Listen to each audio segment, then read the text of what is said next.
Now, hey guys, welcome to a Hangout special where I've gained 500,000 views total. How's that? Well done, mate. And I keep on thinking, I keep on saying 500,000 subs, but I'm not that popular. But I'm here with Lee, who is an author of the book The Stars Project. It's a really good book. You should check it out. Say hello, Lee. Hello, Lee. We have David here from say hey Dave. Hey, how's it going, guys? And we have Daryl here. Say hello, Daryl. What's up, guys? All right, so we might have more people joining in later on, and hopefully we can keep this going for more than an hour, because sometimes I do these live streams and we get into them, and then I start doing them when they're live, and I'm like, whoa, I just got tired. But I think we could just keep it going. We have a few people watching. We have James Muck's Trailers, SBK2552, who says, he says congrats, and we have CBW Wrestling CBW says, hey Brian, hey man, how's it going? So, all right, let's just continue on where we were talking. We were talking for like 30 minutes before this started about horror movies and stuff. So, you guys got any new movies? Not like new, but like movies that you've seen that are either old or new, but you've seen recently? Clonado! I get to see that. Yeah, Clown. I mean, I'll watch anything. I do. Wasn't Clownado like written in the 90s or something, and then or early 2000s, and then all of a sudden he was like, oh damn it, Sharknado. Yeah, it was written. I mean, like the base of the story, and it was written. I think he said around 95. Yeah. Like the base story for Bonehill Road, I think he said was written 91 or 92. Yeah, I remember that. I wasn't sure about Clownado. Finally making. Yeah, it's actually awesome that he's able to make the movies he wanted to now, especially Bonehill Road, because I know he really wanted to make a werewolf movie. When he talked in the documentaries and stuff, he seemed like he really wanted to. Yeah. That's awesome that he was able to do that for like $13,000. Yeah. And then Dreaming Purple Neon was like 10,000 less. I was like, whoa. Yeah, like 3,500 or something like that. Yeah, crazy. Dave, did you see anything recently? What did I watch? I watched Hotel Transylvania 3 today. Solo, a Star Wars story. I watched this old movie from '79 called The Dark. It's like an alien movie. Oh, I have that one. I have seen that about every movie everyone's saying. It's okay. I got it on Blu-ray. There we go. The Dark. I love that one. What's that about? I think it's about like aliens or something. It's directed, I think it's halfway directed by Toby Hooper. Yeah, Toby Hooper did 3 days, but then they had to like replace him. Yeah, they do that a lot with like older movies, and like you have this great, no, well, I should say even newer movies too. Like you have a great director attached. Let's say like Eli Roth with The Meg. That would have been perfect because you would have at least got some gore. But The Meg turned out to be a PG-13 National Treasure meets Jaws because the guy directed National Treasure. What did you guys think of that film, The Meg? I had fun with it. I thought it was fun, but it could have been, like could have been better. Gore would have elevated a bit. Yeah, as soon as I saw the fucking trailer and I saw Jason Statham was like, during this movie, he's gonna ride the fucking shark and stab him in the fucking eye. And what the fuck did he do? I thought it was decent. I was disappointed with it a lot, but I don't think it's a terrible movie. So, in that regard, it's like a decent, fun ride, but it could have been a lot better, and it could have been more like the book. I think the first 20 minutes bored me, and then after that, it got better. Yeah, I think I was into it the first 20 minutes, and the rest of it was like, okay. We've seen the shark so much that it becomes implanted in our brains, unlike Jaws, where it took its time. Even though the shark wasn't working most of the time, it still was more effective. I think they're working on a 7th Meg book. They're on the 6th one right now. They already have it released. And they have a Meg graphic novel too, which I want to get. Oh, did that come out before or after the movie? Yeah, I think it was a little bit before, wasn't it? I don't know. Goran's got it somewhere. Yeah, I'm searching the bowels of my collection. I have this item I don't really have. It's just gonna appear. I actually this past month I've watched 31 movies. So it's like perfect amount, right? 31 days, 31 movies. I watched. Shall I list them all off, or? I bet you I don't go after these films. Okay. Go for it. I have Monster Shark, No. Critters, Critters. Oh yeah. Quarantine, the remake of Wreck, Oh yeah. Cocaine Wars, starring John Schneider, No. A Quiet Place, Oh yeah. The Puppet Master, Yeah. Oh. Quarantine 2, The Terminal, Okay. of Unknown Origin with Peter Weller, I think I've heard of it. The Nun, having no more. I haven't seen it. No, never seen it. Oh my God, boys! It's The Nun. I love the video where they do that. Even my son said it was rubbish, so I haven't seen it. And Leprechaun Returns. I actually watched that twice. I liked it a lot. Okay. Savage Streets with Linda Blair. Okay. RoboCop. Oh well. What, the original? Oh yeah, I haven't touched the remake yet. Oh, the remake's awful. I can't believe it. It's unwatchable. The editing in it. Oh my god. Oh wait, hold on. This is my December list. Here's my. Okay, let me restart. This is my. Oh my god. You watched 31 movies already? No. That was I was reading my December list by accident. I have 27 movies last month. I'm on 56 for January so far. Ah, bastard. So January, the first movie I watched was Reanimator. Yeah. Then White Ghost with William Catt. Abominable. I love that movie. A lot of people are like, it's so stupid. I'm like, that's why I love it. Bride of Reanimator, Beyond Reanimator. Wow. Puppet Master 3. The Bird with the Crystal Plumage. Primal Rage. Big Legend. The Original Pet Cemetery. Yeah. Vigilante with Robert Forster and Fred Williamson. Wow. Pet Cemetery 2 with Corey. No, what was his name? Him from Terminator, isn't it? Yeah, Edward Furlong. Yeah, Edward that's Furlong, right. I was trying to think. Yeah. Godzilla Raids Again. Puppet Master 4. Wow. Halloween the Original. Wow, that's good. Puppet Master 5. Guess who's back on the list? Monster Shark. Halloween 2018. Commando with Arnold Schwarzenegger. Curse with the Puppet Master. Yeah, there's more. The Car with, I think it's James Brolin or John Brolin. James Brolin. Yeah. Bone Tomahawk, The Cat o' Nine Tails. Yeah, I've seen that one. Then Four Flies on Grey Velvet. A lot of Dario Argento this month. Brawl on Cell Block 99. Yeah. Here's one that I guarantee you none of you have ever heard of. I found out about it a couple days ago, and I was like, what? It's called Psycho Pike. Was it good? It was actually it's like a low budget 90s movie about Killer Pike. It had some good gore in it. I was like, whoa. Oh, the fish? Yeah, and I was like, did that fish just? I was like, did that fish just rip out that guy's throat? That's awesome. Nice.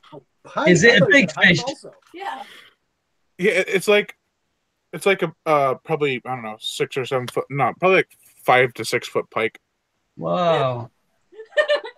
And then there's one part in the opening scene where a guy falls off the boat, and you think that's gonna be maybe some red water will come to the surface. No, he resurfaces with his head missing, and it's like that's awesome. I hate when that happens. No, That's every time I go fishing, got to reattach it every time. Then I watched Deep Red, Suspiria, Well, the the new original. No, the Oh, the- original. I have the new one. I haven't watched it yet though. one. I haven't seen I it. got it too. I gotta watch it still. Phenomena. Phenomenon. No, Phenomena. Phenomena. Oh, With Phenomenon. Phenomena. Phenomena. AKA Creeper. AKA it's about flies. Oh, wow. And then Tenebrae, and Wow. the last one was Ash versus Evil Dead season 3. I still No. gotta finish that. I'm like 3 episodes away from the finale. I haven't watched one episode yet. I'm terrible at watching TV shows. Yeah, me too. But I've loved Evil Dead for so long. I'm like, I gotta finish this with. I don't even like the only Evil Dead movie I like is the remake. Really, Yeah. It's a good remake though. it is a great remake. I think it's a tie between the original and the remake for me. I can't really decide. And I I love love the ending of that movie. That's that ran in blood and stuff. Yeah. like Evil Dead and Evil Dead 2. I'll watch them if they're on. Army of Darkness, I will leave the fucking house just to make sure I don't accidentally watch it. I know some people are like, Army of Darkness is the best one. I'm like, have you not seen the original? Have you not seen the second one? Okay. No, it's a bit too messed up, the third one. Yeah, it's too much comedy. I think there's not even that much gore, even compared to the second one, which wasn't that gory. Oh, The first one is I'm gonna insane. go to Disneyland. Can't accidentally watch Army of Darkness if I'm at Disneyland. I think the first one I was watching when I was about 13, so I'd watched it repeatedly for about 6 months, to the point where I got like, I can't be asked for this anymore. So when I was 13, I don't think I've watched it as a grown up. That film, the first one. It's cheesy and campy, but that's why I love it. And a lot of people compare. Well, they say the second one is the one that's insanely gory, and I'm like, you're referring to the first one? I mean, the second one isn't dry by any means, but it's nothing compared to the first one. Right. Are they going to make any more remakes of that? Do you reckon, or is it? I heard. Maybe. Possibility. Yeah, I heard Fede Alvarez wants to do a second Evil Dead. He's toying with the idea of Don't Breathe 2 or Evil Dead 2. Don't Breathe was good. I like Yeah, Don't that. Breathe was good too. Yeah. What about the new Pet Cemetery? Has anybody heard anything about that? Barely. It's, I'm more on board with that. I'm more on board with the remake of Pet Sematary than I am with the remake of Child's Play. I'm not on board with that at all. Oh, No, me neither. Yeah. Another Child's Play, yeah. I mean, I could see they going to a TV series route with the same actors and stuff, but if they do a remake with like a whole new cast and actors and not even the same director or writer, it's like, why? Yeah. For that cast. Yeah. Just as they can. Unfortunately. They did the same thing with The Nightmare on Elm Street, which, to its credit, wasn't as bad as something like, say, Psycho the remake or the Omen remake. At least it did enough of different ideas and didn't just copy off the same movie entirely. I know that the Omen. Psycho had him like doing something behind the wall there, looking at the shower. That's the only difference. Yeah, And they then did there it. was, It was different, but it wasn't needed. And then there was the quick cuts in the Omen remake, but pretty much just shot for shot remakes, both of those. It's terrible. Yeah. I actually read Pet Cemetery this month, and in anticipation for the remake, so it better be damn good. Because that was like almost 600-page book or something. Wow. And I was like, Yeah. Did you like the book, Brian? I like that book. I love the book. I Yeah. actually like it more than the movie, which Yeah, is I probably think it's the best Stephen King book that I've read. That one, Pet Sematary. I think it's the only one I've actually finished. So, yeah. I think the one I'm gonna read next for by Stephen King is It, but I'm gonna start on page 330 where I left Big. off because I remember everything. It's a big book, that is. So you only have about 1,000 more pages to read after that, then? Pretty much. That book is so long. And then I've heard about the gang rape scene, and it's like, am I gonna have to read 1,000 pages to get to that? That was one of the first chapter books I ever read. It? Yeah. I- Well, I spent. I gotta about- admit, I can't read his novels. I love his short stories. He's like the Yeah. master of the short story, but his novels is just like he has to describe the color of the buttons on someone's shirt for like 2 chapters. Like Yeah. he had a stain in his shirt. It was the best stain ever. Like just like for 20 pages, like you know. It's like they walked over this blade of grass. The grass Yeah. was flattened. It was a lonely piece of grass. It was all by itself. And mine just goes, I don't want to read this anymore. And then someone took the grass and made it into weed. Someone smoked that grass. That's what bored me with books years ago because they sounded too much like poetry when you're trying to read them, and it's like a poem, and that's what bored me when it comes to reading. That's what bored me for reading. That's why I try and write a little bit different, you know, when I write my stories. So Yeah. I can't do with all that describing everything that's going on. What colour the trees are, what colour the sky is, if the trees are moving. Oh my lord! Just kill them off for God's sake. I mean, I could see building up atmosphere for like maybe 3 paragraphs at the most, Yeah. but like having 5 pages worth of one scene of a description is too much. I'm glad Like- I'm not the only one now. And then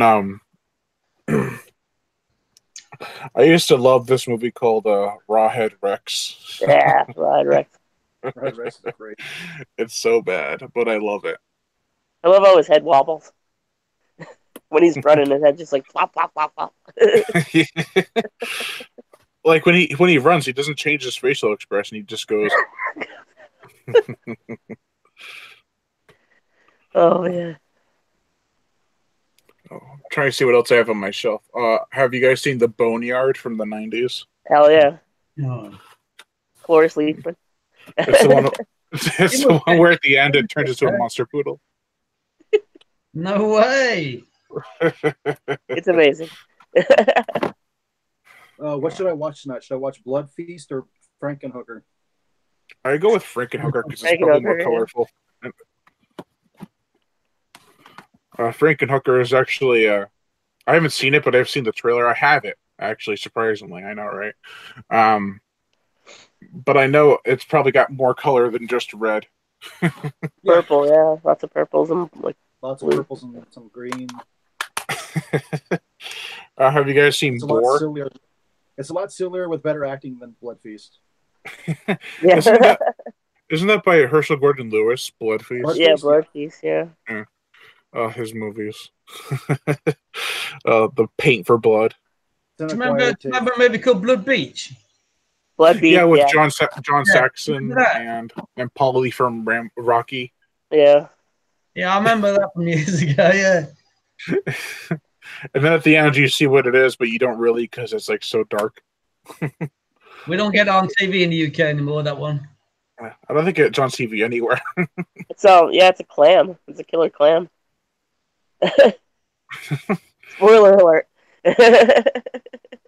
I can't make out what it was. It looked like a giant Venus flytrap, and I'm like, Well, they call it a mollusk. yeah, it's like that's not a mollusk. I know they show it for it's like a still frame of it. They can't even get like a. I still need to check this one out too. Hollywood Chainsaw Hookers. Oh my god, that movie's great. I mean, it's terrible, but it's great. Speaking of Todd Sheets, well, that's not Todd Sheets, but like from earlier, I got the House of Forbidden Secrets Blu-ray. So nice. I don't have that one yet. I have the advanced. I have the ones that Todd was selling himself. Oh, okay. before it got distribution. Yeah, I have one of those. Where is it? Here it is. For Bone Hill Road. Yeah, I got that too. And then I have the DVD somewhere. I think you guys must get but I don't want to get up. Movies to us. Yeah, actually, Bone Hill Road is selling really well. It's like all over the world. It's at Walmart. Yes, I got mine at Walmart. I ordered mine on Amazon thinking it wouldn't be at Walmart. And well, like, what? I could have just gotten it at the store? There's one I got to get at Walmart called the Ranger. The Ranger? I heard the Ranger is really good. Yeah, Todd was saying at the screening that domestically he sold about 70,000 Bone Hill Road, and internationally another 30,000. It's really good. It's a great movie. And yet it has like less than 100 reviews on Amazon. It makes no sense. Yeah. Do you guys remember? This is my House of Forbidden Secrets right here. I've heard that one. Oh, that's awesome. I love that cover more than this one. I got my Bone Hill also. Nice. Do you guys remember a movie called Leviathan? Oh yeah, with Peter Weller, Ernie Hudson. Thanos' dad directed that. Can't get that on DVD in the UK. I've been trying to find it for ages. My favorite line in that movie, actually, it's right here. Leviathan. You got it. I knew you'd have it. My favorite line in that movie is like where Meg Foster goes, "I'm sure you've been through hell," and Ernie Hudson's like, "Hell? We've been shit, bitch. We're still here." I love that film. That was a good film. I like Deep Star 6 too. Not as much as Leviathan, but Deep Star 6. I've watched it again recently on the other channel. And it's not so good when you've watched it years and years later. It's not that great now. Yeah, it doesn't really have any familiar actors except for Matt McCoy, who was an abominable. Greg Evigan's in it, isn't he? Is it Greg Evigan or something? He was in a TV show years ago. I think he was. And yeah, My Two Dads. That's the only thing I know him in. I used to watch that. Let's see. I have. Have you guys seen Boar, the Killer Pig movie? No, not yet. It's pretty good. It's got like an all practical effect killer pig. When did that come out? It's only been released in the Australian current what do you call it, market. But I'm sure it'll be out in the US and the UK eventually. It came out like this past year, so. Nice. Let's see. We get quite a lot of movies on the Howard channel over here now, so I'm trying to catch up on them when they turn up. Sometimes you get a good one pops up on the Howard channel. Have you seen Daylight's End? No, but isn't that a vampire one? Yeah, I just watched it the other day on the Howard channel. It's actually quite good. Oh, it's a newer movie, isn't it? Yeah, it's a couple of years, 2016, I think. Well, yeah, the guy who directed it is on my Facebook. So I watched it. It's kind of like 28 Days Later-ish, but with vampires, not zombies. and the vampires are more adult-style horror vampires, and the zombies in the 28 Days Later are kind of like babyish. They kind of beat you to death, don't they, in that film? So in this one, it's a lot better, yeah. What about 30 Days of Night? Oh, I remember that. That's a great movie. Sequel, not so much. Yeah, sequel was crap, wasn't it? Yeah, I remember the sequel. I think I watched it for like 10 minutes. What's happened to him? Josh Hartnett, what's happened to him? He doesn't do a lot of stuff now, does he? Nah. I thought he was quite good. Oh, he was doing Penny Dreadful. Oh, Penny Dreadful, yes. Yeah. I think I halfway through season 1, and I thought, oh, I don't know. I got Lee, Hey, Lee, I know since you're in the UK, they have this released in the UK. Do you have this? I've got the house, the original, yeah? Yeah. William Cat one, yeah? Yeah, I've got that. I've got the second one as well. I love the I'm watching it now. What? Are you sticking it on? I love the first 3, but I haven't seen House 4 yet, and I've heard it's god awful. Oh, is that the one with the lamp? I don't know. Is the one with a lamp in it or something? I can't remember. I think that's Got like a Amityville. killer keeper, right? Amityville, yeah, that one, Amityville 4, I think, yeah. I watched that when I was so young, and I was like, "This is stupid." Yeah, House 2 was very, very comical. House 2, wasn't it? Oh yeah, it was a lot more funny and Yeah. light than the first one. But these were all films when I was a kid growing up. The House movies, and I think what was it, 85, 86, I think they come out, the first one. And when I was a kid growing up, you see all the adverts. Because I remember the days when you watched the film and the adverts would come up at the beginning, trailers would pop up. Mm-hmm. And now you put film on now, a DVD, and there's no trailers, you just straight into the movie. I prefer the original when you get like 6 or 7 trailers would pop up at the beginning. I know Sony Pictures has their trailers before the main menu, but I don't know about all companies anymore. I remember when I used to watch like what was it, Anaconda and Lake Placid and stuff. Yeah. They'd have all these trailers before it, and I'm like, I want to get to my movie. So different to me, you are, Brian. I mean, I prefer to watch trailers before watch, but they changed all that now. I liked the trailers years ago. I think that if I was like alive back in the 70s and 80s, I would have preferred more trailers because then I could find out what's coming out. But with the advent of the internet, I didn't really need to. I actually found I miss out on a lot of films now because I'm writing a lot more. I miss out on what films are coming out, what films are on the TV. I miss out on loads of stuff now. Mm-hmm. So the old days, put a trailer on. I thought, oh, wow, I didn't know that was coming out. Job done. Now it's called YouTube, isn't it? Yeah, so it's all changed. I forgot how we used to figure out what was coming out. I just hung out at the video store when I was like 5. Yeah, my video store was in town until I was like 18 or 19. And then they took out Blockbuster, and I was like, no. Yeah. We still have a video store. Nice. Is it Blockbuster or is it? No, there's only one Blockbuster left in the United States. Wow. Yeah. I forgot exactly where. Wasn't it like a? And like there's one somewhere. I think it's in Oregon. There was like 12 in Alaska, but they all closed last year. Have you ever heard of Makina Video? No. I think it's like Illinois. It's an old train station. They turned into a video store. Huh. It's like shelves and shelves of movies, and they have cats hanging around there. Aww. Oh. Yeah, there's a bunch of kitties and stuff. What about I have kittens distracting me from movies. I know, that's the point though. Like, I don't want to see kittens instead of movies. I want to see kittens and movies.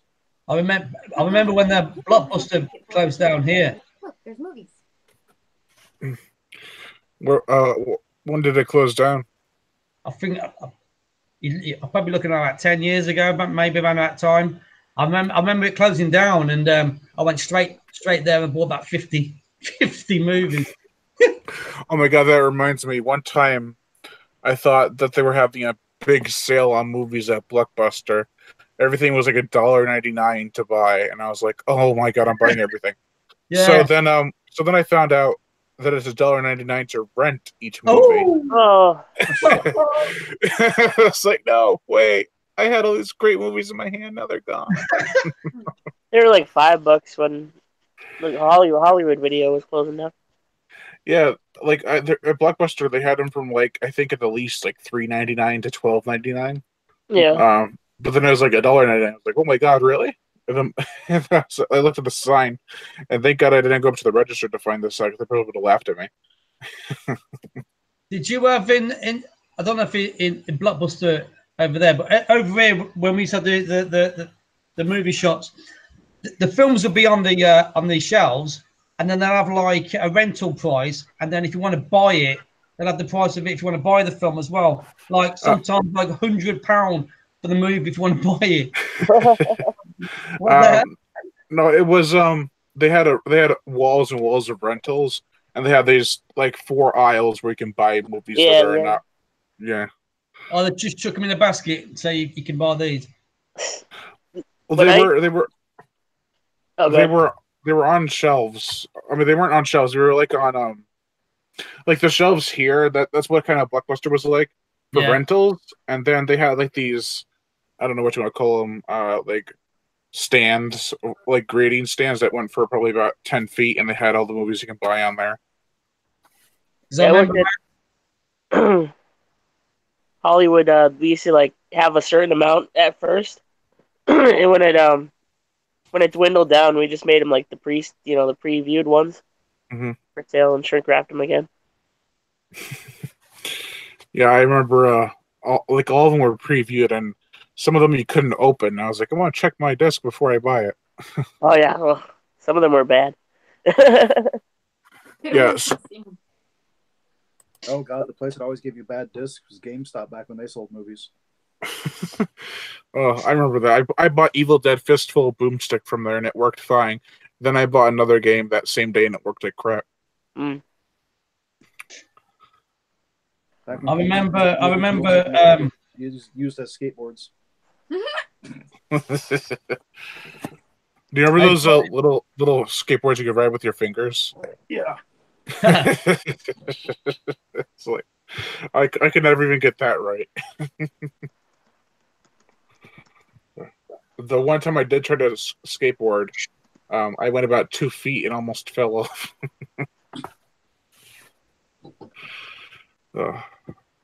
I switched to a scooter pretty quickly. Do you know what I used to do in the early 90s? Before the DVD started taking off, I used to go to the video shops and used to buy the films. And like when Terminator 2 came out, I put a deposit down to buy it. They were allowed to sell the films after 6 weeks after the movie came out. They're allowed to sell the VHSs. So I put a deposit down on the movies. I remember I did it with that one, Dances with Wolves, and a few other films at the time that was coming out. And what I used to do was buy them, and then I'll rent them out cheaper than the blockbusters used to.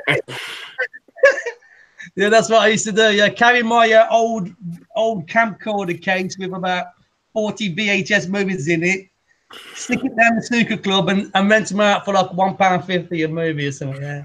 And then you got Muldoon coming by. He's like, clever man. He is a clever man. Yeah, that's something to do. And they were charging like 3 times more than I was charging. So. Oh jeez. Yeah, I remember. Goes down. I remember seeing a commercial for, I think it was Silent Night, Deadly Night Part 3, and they had this big VHS box at the end of the commercial, and they said, "This could be yours for $79.99." Yeah. I'm like, no. Yeah, VHS back when they were new, VHS were really expensive. Yeah. You couldn't buy you couldn't go to a store and buy them. Only the rental stores could. Yeah.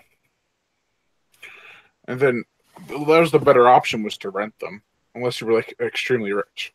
Which the better option was to have 2 VCRs and watch it and record it at the same time. Yeah. Whoopsie. Oh, I accidentally hit record, officer. Yeah. Crazy days. But that's how we got all the shot on video stuff, though. We would dub it and then trade it. Yep. Yeah. I was too young to remember the shot on video days. Do you know what I used to do for fun when I was younger? Used to get a movie I used to get like Small Soldiers. Remember that one when it came out? Oh yeah, the PG-13 kids movie. Yeah. I would watch. I think me and my friend. I used to have this old amplifier, and we used to plug in 2 microphones with the old tape things in it. We'd stick that in. We'd put the movie on with no sound, and then we'd do our own voiceover on the tape, right? And then we're playing both back at the end. It was so funny, man. Oh, I did that too I actually did it with a game. It was Jaws Unleashed, and I would record me playing the game with me doing voiceovers, and it was so bad. I was like, "Oh no, here comes the shark." Have you only got one voice, Brian? Is it just that deep voice? Is that the only one you got? I don't know. Why don't you tell me? There it is. Quality, mate. The youngest guy in the deepest voice. That reminds me, one of my friends, we were recording a live stream, and his audio was being fucky, so it turned his voice down really low. So he laughed once, and it slowed down for some reason, and he was like, Like we were watching a movie. Like Eddie Murphy. Yeah. Oh man. And also I have Joey coming in about 20 minutes. He's from Reanimator's channel. Oh, cool. Oh, speaking of Ray, she had cataract surgery or something like that today, so she can't join because she doesn't want to be in front of the camera. So yeah. But she's doing well, so that's good. That's good. Hey Brian, do you remember I told you about? I've got another YouTube interview lined up, ain't I? But it's in May. It's in May. I've got like nearly 4 months to wait for it. Yeah. What was it? You remember I had the interview with you, didn't I, the other week? Yeah. And then I had another guy on my Facebook that said he does the same kind of thing you do. Oh, okay. Now, he's booked me in, but it's for like the end of May. Oh, crazy. So I got a lot. Hopefully, I'll have a lot more to talk to him about by the end of May. So it'll be fantastic. Yeah. Yeah. Oh man, I could never make someone wait that long for an interview. I mean, if I was really booked, which I don't think I ever will be, but like it's like 5 months from when you told me. So I know he's booking me in, he's penciling me down. He's going to remind me a week before. So it's happy. If you're waiting 5 months, you better be on TV. hopefully by the end of May, I'll have 2 books out. Script sold. I'll have something happening by the end of May, so it'll be happy days. Yeah. I have another author friend who I can't say exactly where he got published, but it's pretty cool that he got his own publisher now. But he was a self-publisher, and he actually wrote a novelization for Planet of Dinosaurs. So I was like, you're my friend now. And Daryl, I think you cut out. I think he's eating something right now. Yeah, I thought that was asleep. What's up? yeah, I'm eating real fast. Oh, okay. What's the time zones? And you're 5 hours behind me, aren't you, Brian? Yeah, it's 10:15 almost where I am.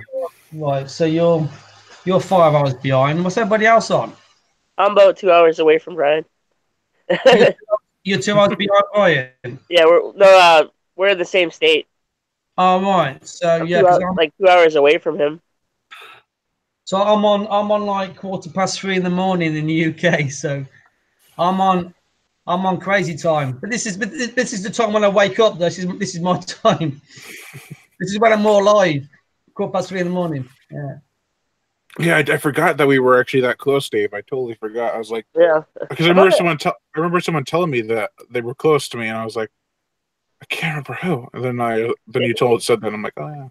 about an hour and a half, 2 hour drive, I think. Yeah. Oh, you live in where was it, Connecticut? Oh no, Pembroke, right next to Plymouth, Massachusetts. Okay. Because I was going to say, because after I have the semester in class, I'm going up to Connecticut to go visit the Archive, which is like a awesome vintage horror movie store. Nice.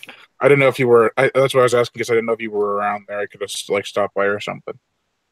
But yeah, it's about like a 2-hour drive from my house. So Here's a question for Dave. Dave, I've noticed all your posters on the wall behind you with the hot furs in that. Yeah. Are you just a collector of movies or comics, or do you write? What do you do? I'm a writer, director, actor, editor. Oh wow, cool. Mm-hmm. I made a slasher movie a couple years ago. Wow, did you? See, Brian didn't tell me that, did he?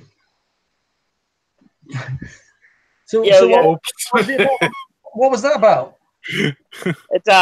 It's like an 80s style throwback holiday slasher called Groundhog, based on Groundhog Day. Oh, that's awesome, right? See, Brian could have that's awesome. this, but he doesn't.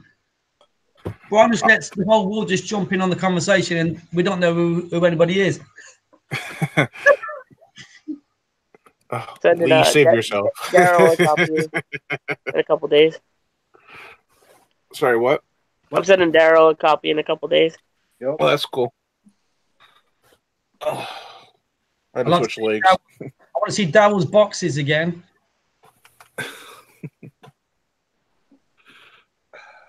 So yeah, I got a pretty big collection too. Most of that stuff back there's horror. Yeah, I've seen the Hot Fuzz on there. Was Baby Driver's on there? Yeah, I've seen that. My Edgar Wright shrine. On the Dare quality film. It's a pity they didn't do a part 2 to that. Yeah, Edgar Wright's my favorite director. Favorite living director. Yeah. I remember. I mean, Hot Fuzz and Shaun of the Dead. I like Paul as well. I thought that was quite good. I like Paul. Yeah, Paul. That was a good movie. I didn't like the other one that they did. Was it the end of the something end of the something? The the World's End. Yeah. I didn't like that one. But the aliens or something, robots. Yeah. I didn't like that one. Wasn't their best, really. But it got good ratings everywhere. A lot of people liked it, but I didn't. No, I wasn't a big fan of that. Dave, you're a vocalist too, right? Or am I mistaken? Yeah. Okay. Oh, well, Dave's popular. Are we going to do a gig? Oh, I just do the movie music now. Like I was doing the whole like playing shows and stuff thing for like 20 years, and I just got sick of being in bands. Wow. So yeah, I just make like the John Carpenter stuff now for music wise. That's really cool. Quality. I remember writing to John Carpenter once about my stories. And he says, "You interested in any of these stories that I've got, like scripts to make into movies?" And he went, "Not for me." And that's basically it. So, but the good thing, he got back to me, which was nice. Yeah. I found out like he only does movies now for like the money, not the passion, or something like that. I saw something recently where he the reason he hasn't directed is because no one's given him a proper budget to do something. Or like Romero had to move to Canada to get like any money. Yeah. I think I wrote to him on Twitter a few months ago because someone said he wants to do another horror movie or something. Somebody said, I think he now in his 80s now. I think someone said he was, and they said that he hadn't done a film for when was the last time he did a movie? 15, 16 years ago or something. Like one that we probably heard of. Was it John Carpenter? Yeah, I don't know. I can't remember what the movie. It was a rubbish film the last one that I think he did. The Ward. Yeah, The Ward was the last one. I sold that. I had it, but I don't like the ending. I think I had an email from somebody that said he was interested in doing like kind of horror stuff again, if he had the right script. And then I looked at checking out this interview that somebody did with him, and they said that he won't do a thing too because he doesn't want to go in the cold and do a film in the cold anymore. He wants to do like a film like in Europe, like in Italy or somewhere a bit warmer, a little bit different. So I tried to pass on some of my ideas to see if any of my ideas would be interested with him. But you try to write to somebody on Twitter, you only get so many things you can put on it unless you do a private message. And so it's very hard to say, "Hi, John Carpenter, I've got these ideas." When that's it, you finished. Your words are up. Job done. No, it's not so easy. Yeah, it's not easy. Yeah, I always mostly get told to go through their agents, and then I'm just like, I think I've written to so many people about my stories over the years. It's crazy. I'm not a bit secretary now. Mm-hmm. Be my own PA, I think. Yeah, I'm a PA too. I'm working on my second book, but it's kind of had a rough patch. Like I don't want it to end, but I'm trying to find out the best ending for it. Try to wrap up some things in the book before I release it. I've been struggling for the last 2 weeks to get to the last 10 pages of my bedbug story. I still haven't done the last 10 pages because it's so hard. You try and write, you got other things going on, and you try and send letters out to publishers. You send letters out to producers. You just get so busy, and then you got to remember you got to write again. So Yeah, I'm about 63 pages in, so I got a lot more to go. I want to flesh stuff out more. And how many? What's the word? Do you know that you're going for? What kind of word count is it going to be? I want at least 110 or 120. Well, that's a big. That's pretty big, man. Yeah, the last book I wrote was 121. So, but I'm a published author too. I do pretty much like everything. what's your book? I was published in. I do short horror stories. I got published in like a magazine from like it was like the early 2000s, maybe 2002. It was like a vampire story, and then I just had a story in a comic book recently. Wow. Does anybody? I'm not a big. I haven't really read a lot of comics, like kind of graphic novels and comics. So, but I've always got people talking to me about my stories should be made into graphic novels and comics. I think I've tried in the past with two artists about my zombie western script that I wrote, and that kind of like 3 pages in, they just not bother. The bedbug story that I told you about, Brian, somebody wanted to do a graphic novel, didn't actually take off. Well, I keep getting people telling me, yeah, your stories would be cool as graphic novels, as kind of horror comics. It's just finding the serious people to take them on and say, yeah, we definitely want to do this. Yeah. I get people who got three pictures, and then they disappeared. So gone. There's what's up? I was gonna say I have a hard time with artists too. Yeah. They just kind of like they don't have the same passion, so they kind of like go away after a while. I mean, I had an Italian artist about 4 years ago, and he says, yeah, I definitely want to do your zombie western, and he took the script that I put together, and every page that he did of the 4 pages were brilliant to the pages of each script. It's just like reading it, but then seeing it in pictures. It was so good how he did it. But after 4 pages, he packed it in because he needed a proper job. Because he wasn't getting paid to do it. He was going to get paid once it got done. And he said, I have to do a proper job now, so I won't be able to do it anymore. I tell you what, it was unbelievable. It was fantastic. Let me just see if I can find what he's done. I might have some pictures here somewhere that he did. Let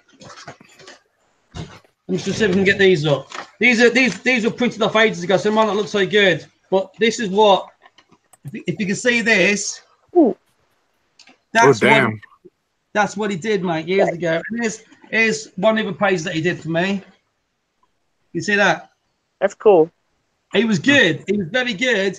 And now he's disappeared off Facebook. I can't talk to him anymore. Yeah.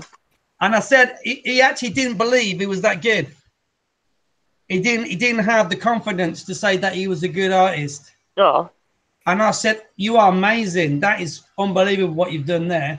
And if he'd have finished it, I think this zombie western story would have been, it could have took off. Then he could have got confidence, and he could have been bigger and better. But after 4 pages, he just said, I just think that he didn't believe he was good enough to do it. So yeah, he got a proper job. So it's a shame, really. Yeah. Yeah, if I had a graphic novel off one of my books, it'd be surreal. It's unbelievable things you can do as soon as you start writing something, places that it could go afterwards. You know what I mean? Yeah. From the paper to a comic to a movie to something else, it's crazy. Yeah. I think Dad was at his dinner now. I was just gonna say, what's up with Daryl? I'm here. Are you guys looking? Talent, so I got no input on this. I don't write anything. I don't. That's not true. You were writing that screenplay. That screenplay. Oh wow, you got a screenplay. Yeah, he was writing a screenplay about like vampires versus zombies. Oh well, okay, good. He got like how many chapters in? Chapters. It was a screenplay. Well, not chapters. Nice But, one. how far along? I was 44 pages in. 44 pages. Okay, so that's nearly half a movie, kind of. What do you think? I And mean, it just stopped. but did you, Gave up. Daryl? Did you find screenplay writing easy or hard or? No, it was hard as fuck. The thing that he struggled the most with was dialogue. I'm good at that. Dialogue's what I'm good at. The rest of it's like. I helped him a lot with that. Like the story ideas flowed naturally, but like the dialogue, I was like, how do I get from here to here? And how do I make it sound even remotely realistic, like something people would actually fucking say? I talk to myself. Yeah. Like I have I'll say this line and then I'll just bounce it off myself, and then off anybody who's in the room pretty much. Like, come here, let me bounce this off you. How would you, like that? Dave, when you do a female, when you got like a female and a male in your script, do you dress up as a woman when you talk to yourself, or? It would help. Cool, yeah. Oh my God. That'd be hilarious. That would be a good one. A dramatic reading on his YouTube channel. Yeah. Because I found it a lot easier to write the screenplays than I did with the novels. I think when I started writing screenplays about 4 years ago. 6 weeks later, I was finished. But with novels, it takes me forever to try to get it to get it right. This is what I need to do with the novels. The screenplays, it kind of like with Dave, start talking to yourself, start acting it amongst yourself. Like, it's crazy how I do it. Yeah. Dave, you in trouble? No, I got popcorn. Oh, one of the things I learned about writing dialogue was that if you feel like your story is gonna have a plot hole or something, and you don't know how to fix it with the writing, you can have the characters say that, why is this happening? Oh, it's because of this. yeah. There's one part in my book where I realized, I was like, okay, so they're taking a bus from the gym to the college.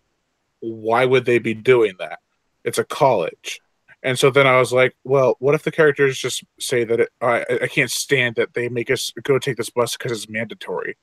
Yeah, you don't have to have it written that it's going to happen. You can just say it's happened with words. Mm-hmm. Yeah. I hate that the fucking gym burnt down and we have to go to the one out in town.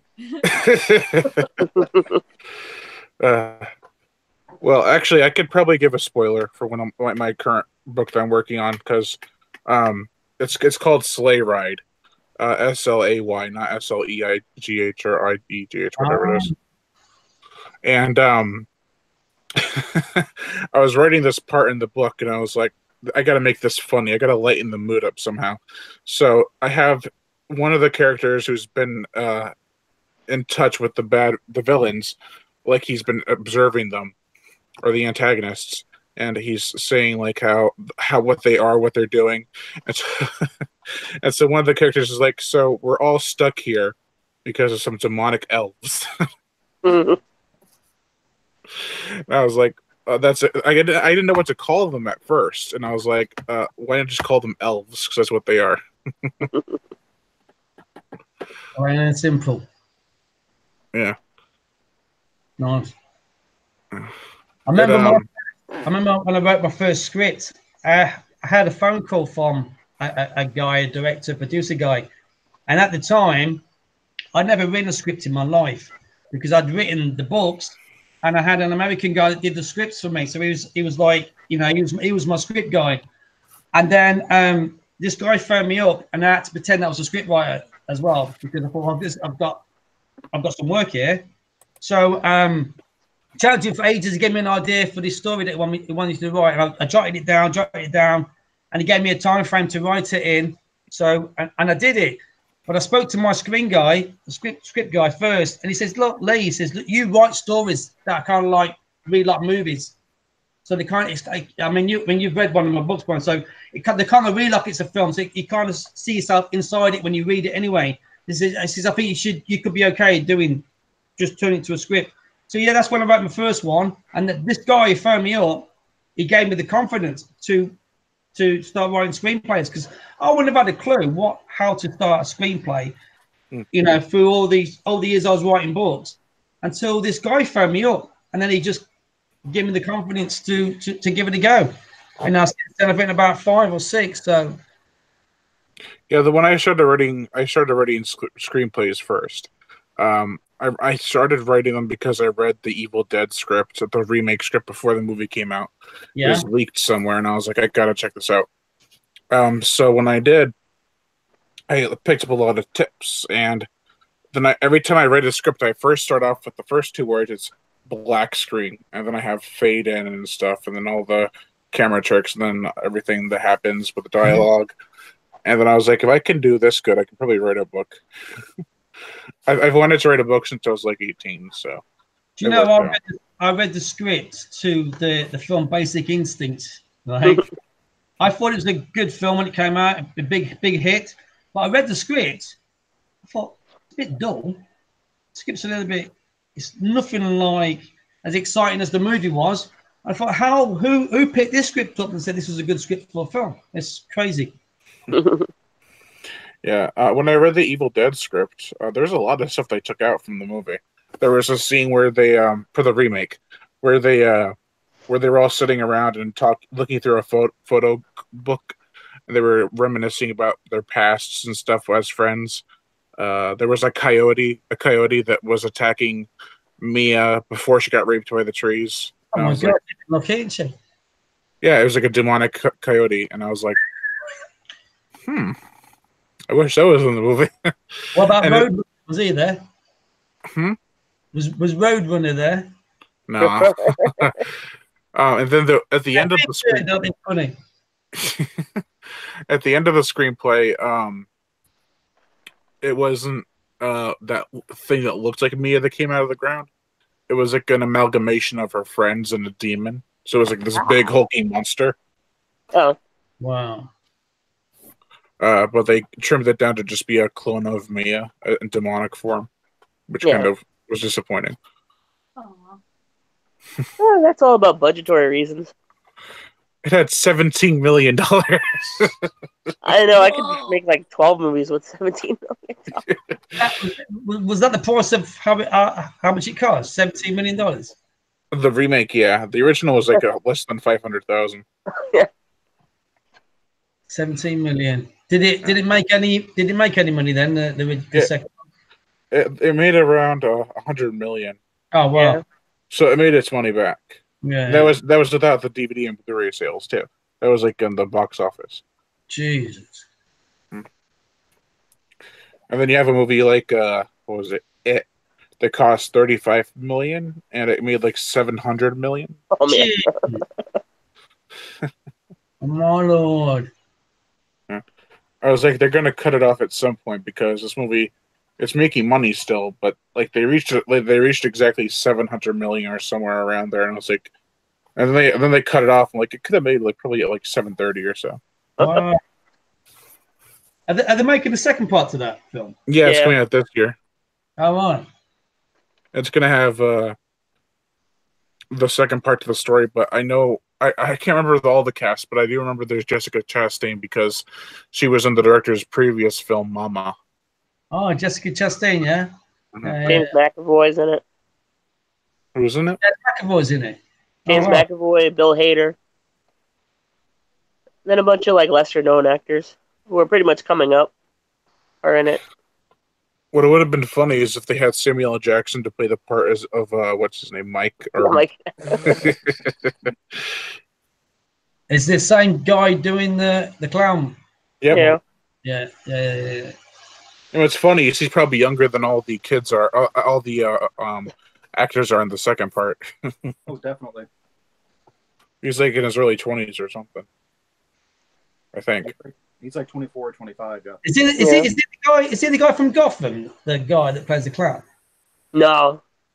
No, it's Alexander Skarsgård, or it's his brother, or it's what's the other guy's name? The other Skarsgård. Stellan Skarsgård. Yeah, that's his son. Oh, is it one of the Skarsgård people? Oh right. Yeah. Yeah, it's his son, Bill. Oh wow. Nice. I used to watch Alexander Skarsgård in True Blood with my parents. With my family watched it. It was a family event. I was like, this is insane. Yeah. The only part I can remember when we first started watching it was we turned it on. We were watching a couple episodes. Then we got to a sex scene in one of the episodes, and, and Alexander Skarsgård's going like a freaking. and I was like, you might want to turn this off because we're gonna have company here soon. But it's pretty. What was it? What was it? I've never seen the show. I've never watched True Blood, so it's lots of sex in it. Yeah, it's about vampires. It's about like vampires, but it's like if Twilight was rated R, kind of. Oh, wow. Okay. I'll just fast forward to the sex scenes then. And the gore. There's some pretty good gore. Yeah. What's funny is the director of 30 Days of Night did a Twilight movie. I think it was Eclipse he did. I don't know. Oh, wow. What was his name? David Slade? David Slade, yeah. He directed I think they got better towards the end of Twilight films, I think. I'm not a big fan of him, but I think the last one probably the better one. Yeah, until you realize what the twist is, and you're like, no. Just you wasted more time. You're like, no. What else about the Hunger Games? Does anybody like the Hunger Games? The movies? I love the books and the movies. I never read the book or watched the movies. The books are really good. I've watched them. I'm not a big fan. The first one I thought was okay.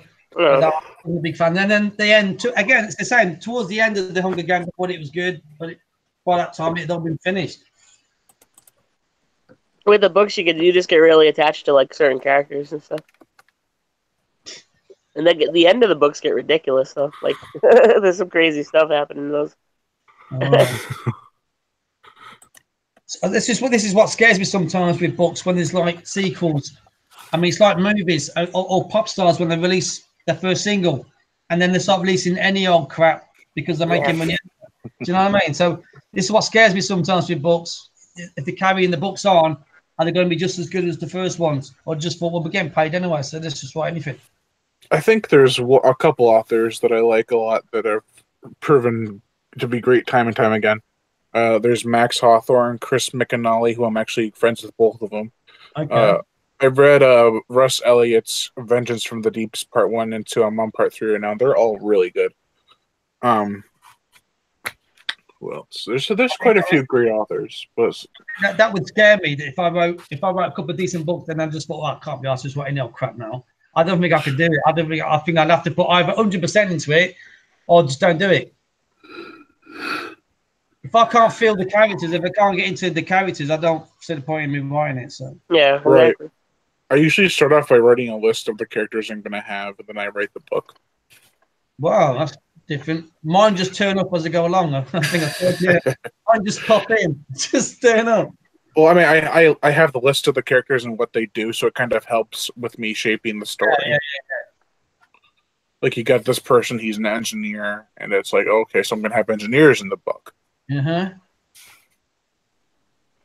think I do start off with the main people, like with the Stars Project. I do have the main group of people, and then like there's like 20 main characters in your book. As I start writing, somebody just turns up, and I thought, how the hell did they get there? That's what I was. There was a couple characters I thought I was like, were they ever introduced? They just popped in. Yeah, that's the thing. And I think with my bed bugs, I think I've only got like 6 main people in the bed bugs one. It's basically them fighting the bed bugs in this story. We've got the rats one, they're the main ones, and another bunch of people turned up. And, and then someone else popped in.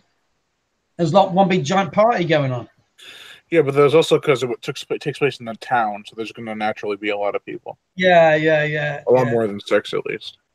Yeah, it is quite crazy when I started writing because I mean the Stars Project, the title, just came into my head in 5 seconds because obviously it's rats backwards stars. So you didn't click that on, boy, you know? No, I did. Well, but what kind of threw me off is he called it the Stars Project. Should that be Yeah, Srats? yeah, obviously, then I wrote the stars because I wanted it to, you know, as in what the stars represented, as in science testing and rat survival. So that's what's called the stars. But then I looked at if people clicked on, there'd be rats backwards in there. And then my uncle gave me a hard time because I used the word stars in a story. He thought I was taking the mickey out of Resident Evil. So yeah, there's a lot of, and I had to basically fight my corner and say, look, my stars means this, not what it means for those guys. Resident Evil don't own 5 letters of the alphabet, so it's like it's kind of like it's weird. I have a Rat Tack week coming up. I wanted to write a book about killer rats, but I'm kind of struggling with it. I called it Rat Tack. Just take my name off mine, mate, and you can put yours on it. It's fine. Yeah, it's I had written like 20 pages, and I was like, I don't feel it. I don't feel the characters. I don't feel the story. What was your idea for the story of your rats? It was, well, I was still playing around with the origin of the rats, but I was inspired by the movie Wolfen. Yeah, quality. And I was like, I listened to the soundtrack while writing the book, and I was really inspired by making it really grimy and dark in the city. So it'd be, I started writing this before I even read the Stars, before I read any rat books. Actually, I wanted to start writing my own because I love. Oh, actually, I did read The Rats by James Herbert, which was another inspiration. It's a lot of rats books. Because I'm not a massive reader. I'm a bit like Daryl. I don't really read a lot of stories because I want to write my own ideas. I don't want to feel like I'm stealing somebody else's ideas. So I don't know. Apart from James Herbert's The Rats, I don't think I've read a lot of. I've seen a lot of other stuff. There's one on Origin, The Black Death, Junkyard. I think there's not too many. There's Willard, which I don't know if you count as a. Yeah. Other than that, there's not too many. So that's good for me. That's kind of like I don't really want to write stories that everybody else is writing about. So like with the bed bugs, there's loads of different bed bug stories, but I don't think there's one based on how I write my bed bugs. If people type in bed bugs in Amazon, it only comes up how to kill bed bugs, and that's basically what you'll find. And then my book turns up. Yeah, like I was saying about Max Hawthorne and his books that I love. He published his book in like 2014 called Chronos Rising, and ever since then, people have been like making Kraken and other giant sea creature books that were in the vein of Max Hawthorne. But there have been other ones that are original ideas, but some of them, they really are just cashing in on the success of Chronos Rising. There's one called I do like this title though. One's called Kraken versus Megalodon, and I'm like, I suppose it's the same as the woman that wrote those 50 Shades books. I mean, once she did those and she made lots of money from that, there's thousands of people decided they wanted to be the next big thing in that kind of style of writing. It was all over the place. People writing their own versions of it. Yeah, but you can find 50 Shades of Grey in your local Dollar Tree. All the romance novels they have. I remember I spoke to E.L. James years ago when I had a publisher that didn't pay me any money. She turned around and wrote to me and says, F them all, she says, get your books back and don't go to a publisher unless they pay you up front.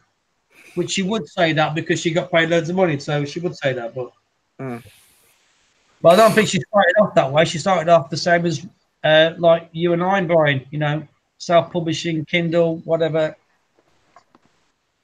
Yeah, I think I made about $30 on my book, or like 40. It's like, what? Yeah, I have to support, not support, what is it? Branch out and kind of really just showcase my books a lot more. I think I wrote to 10 bookstores in America last night to see if there was interest in stocking my book. I think most of them are in the California area. So I just wrote to 10. One said email don't exist. That's one down. So there's 9 more to go. I've not had a reply back yet. I don't think one of them replied back to me. So I just asked if they were interested in stocking it. I didn't say much else about the book. I just gave him a little bit of a taster of the idea and the picture of the book. That's it. Mm. I'm not trying to. I know. There's 2 pictures to your cover though. There's the one with the Yeah, rat and the paperback. Yeah, so I sent both because the paperback belongs to the publisher and the hardback belongs to me. So I can get the hardback out myself to anybody. And it's is it Ingram's? I think it's they've got it on their system and that. But the paperback belongs to the publisher, so I don't know how we're going to get that out. Mm. I'll keep trying, mate. Every night I'm writing to anybody just to see if anybody would listen in the day. Oh my gosh, switch legs. I think I go to bed about like 10 a.m. in the UK now. Instead of the normal time to go to sleep. Yeah. I've been trying to watch this retro Puppet Master while I lie down in bed, and I'm like, I can't. I'm sorry. I never done. Sounds like me trying to watch House Shark. Oh my god, no. Oh, I love sleep watching that. Sleep watching that 3 nights in a row. Why? Because I want to finish it. Like, I hate as bad as it is, it's better than Shark Exorcist. I was gonna say, yeah. Is it an actor for my movie in Shark Exorcist? I'm sorry, what was that? Someone from my movie Groundhog is in Shark Exorcist. Oh, cool. James Balsamo.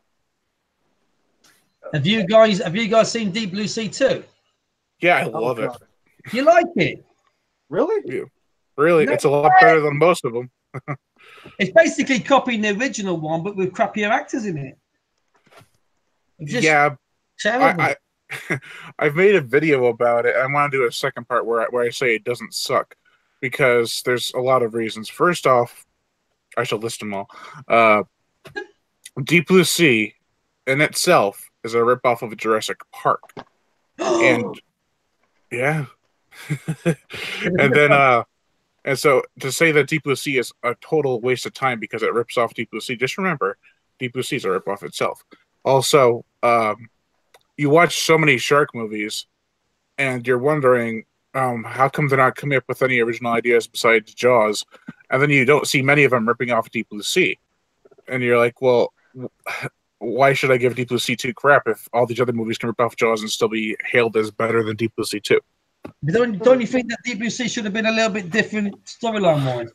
Yes, I think it should have been, but at the same time, I think they're setting up ideas for a sequel. Hopefully, that will happen.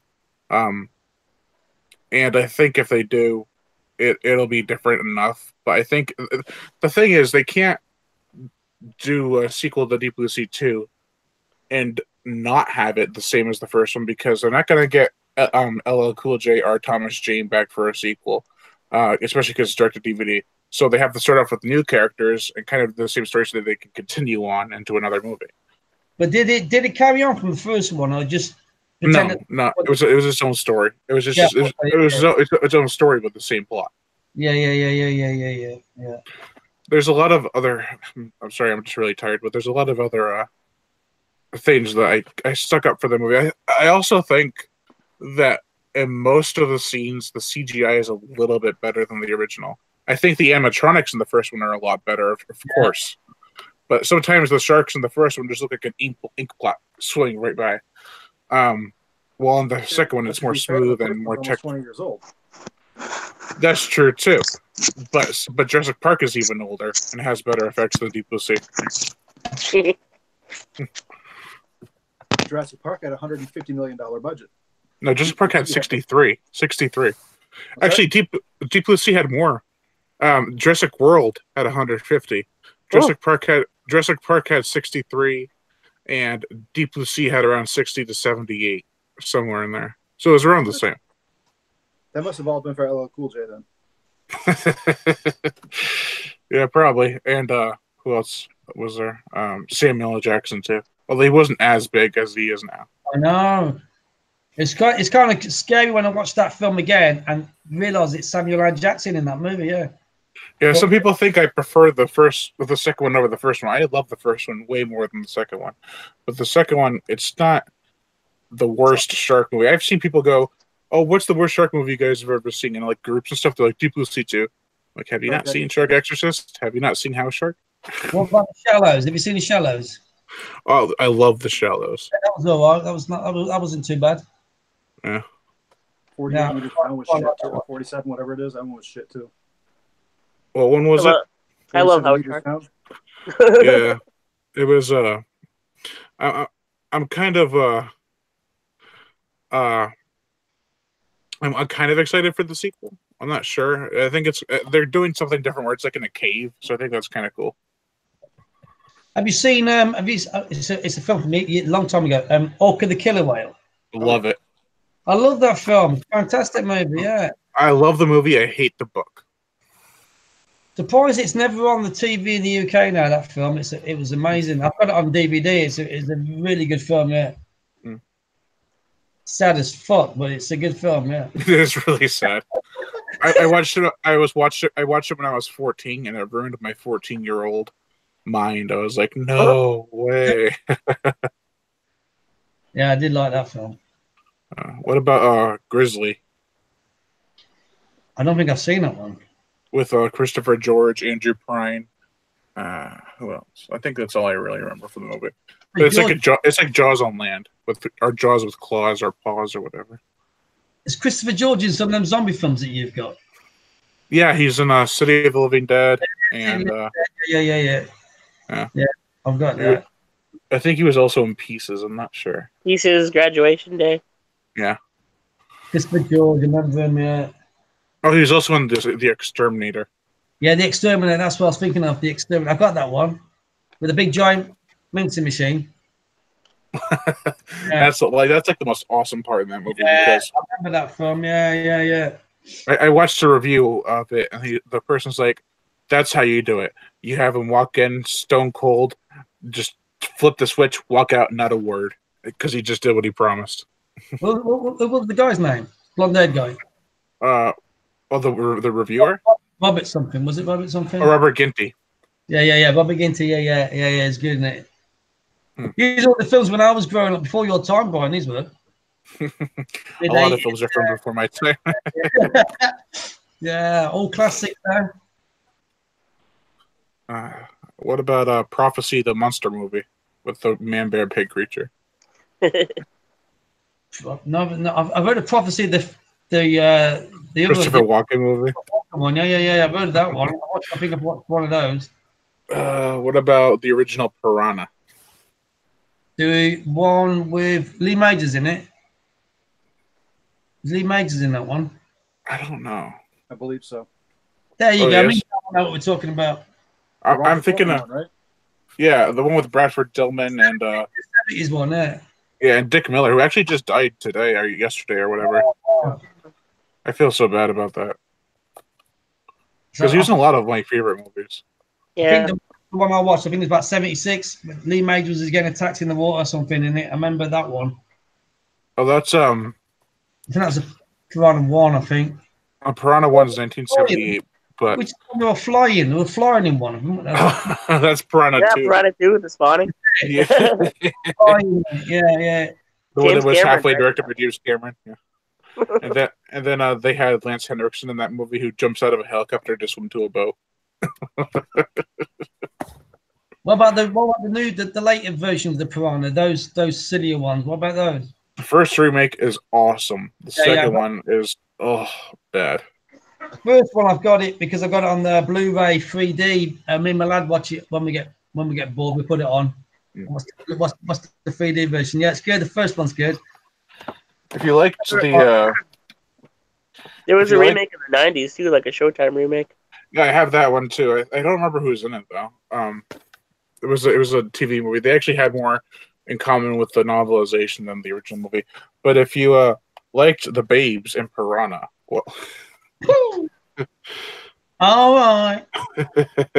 That's my Blu-ray copy. Okay, nice one. Yes, quality. What's a film I've watched? I've got so many old 90s horror movies upstairs in my, because my bedroom's like your room, Brian. My bedroom's it's full of movies. Have you ever seen Deep Rising? What the Lawrence Fishburne film? No, the that's Event Horizon. I've been to one. Deep Rising is the one with Treat Williams and the Treat sea monster that Williams attacks the ship. Kevin J. Oh, O'Connor. yeah. Hold on, I think I've got that one. Deep Rising, I've got that film, yeah. It's got I love Famke Deep- Jensen, a whole bunch of other. It's directed by the guy who did The Mummy. So Yeah, Deep Rising, I've got that. I thought it's quite a good film, yeah. Mm. But is that like a jet ski at the end or something coming out and chasing after him? Yeah. I remember it. Yeah, good film.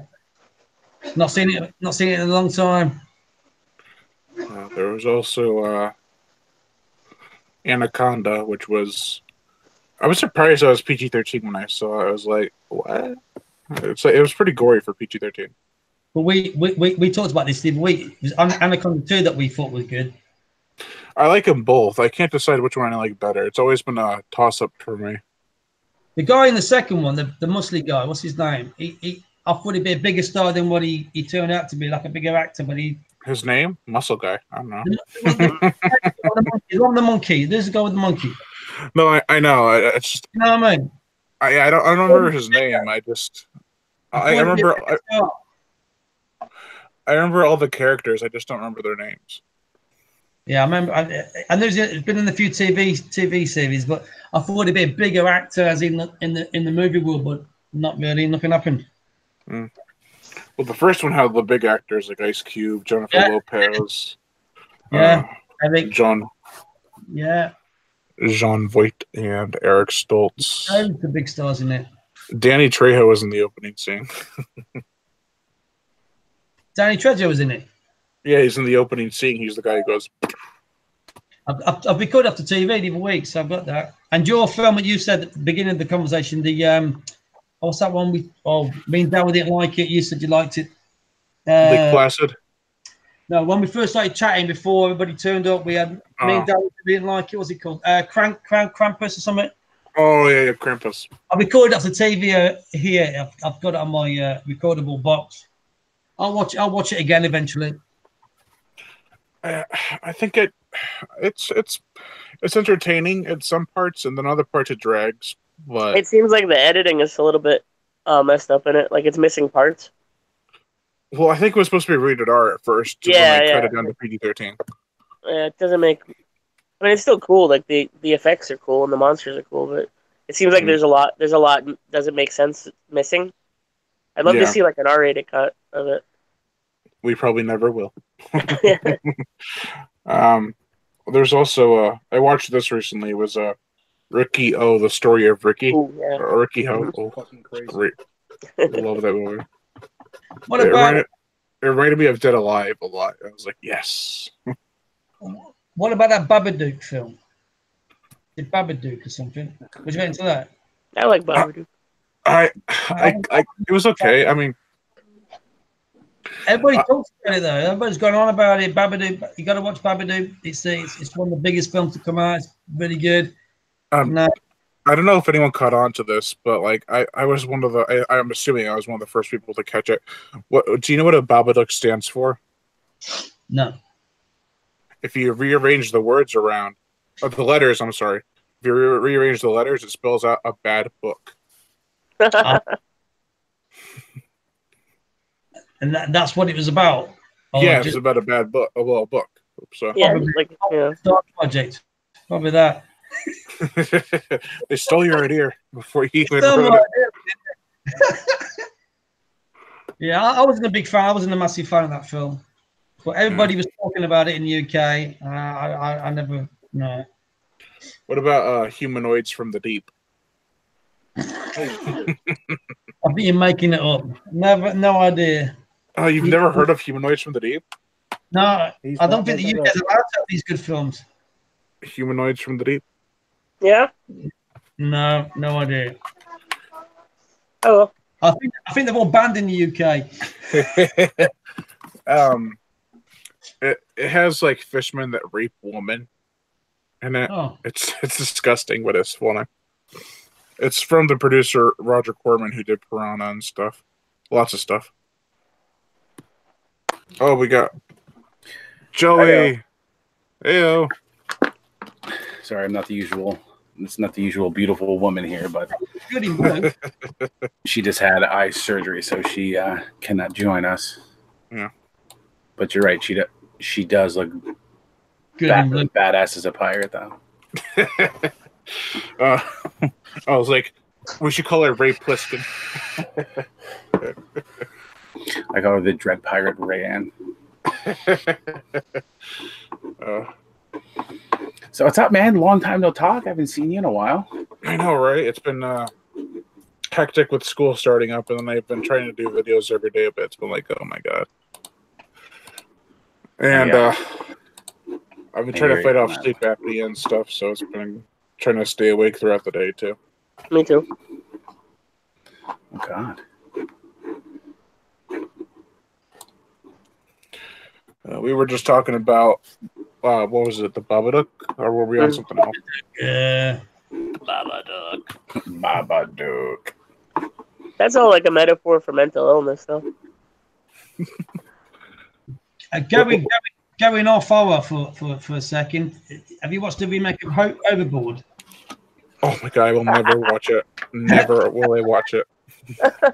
No. I'll turn it off after 20 minutes. Oh my god. As soon as I found out they were gender swapping the roles. Yeah, it wasn't very good, mate. The guy in it, I didn't rate at all. And it wasn't even that funny. But a lot of people said they really liked it. So me and my lad, we thought, no thanks, we'll just turn this off. I mean, I don't have a problem with like them gender swapping the roles as much as I can see that they're just trying to make it as a woman empowering movie. Like you can gender swap the roles as long as you handle it the right way. Like, that case got kicked out of the hitters. I'm trying to think of a good example of a movie that gender swapped the roles and it still worked. Not many. The Thing is the female second time around. Yeah, but the Thing was the thing. Hey, now you can see me. Okay. Hey. The Hitcher. Love technology.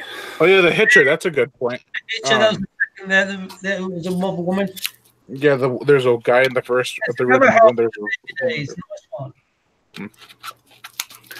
what else? Oh, Evil Dead. Evil Dead, yeah. Yeah. Well, that works. Overboard doesn't, but not work, mate. Plus, the original Overboard had Kurt Russell. Yeah. Come on. Yeah, it was class. That was funny. You should have had him come back for this one and been like, "Hey, I'm still the same character, but I'm like 30 years older."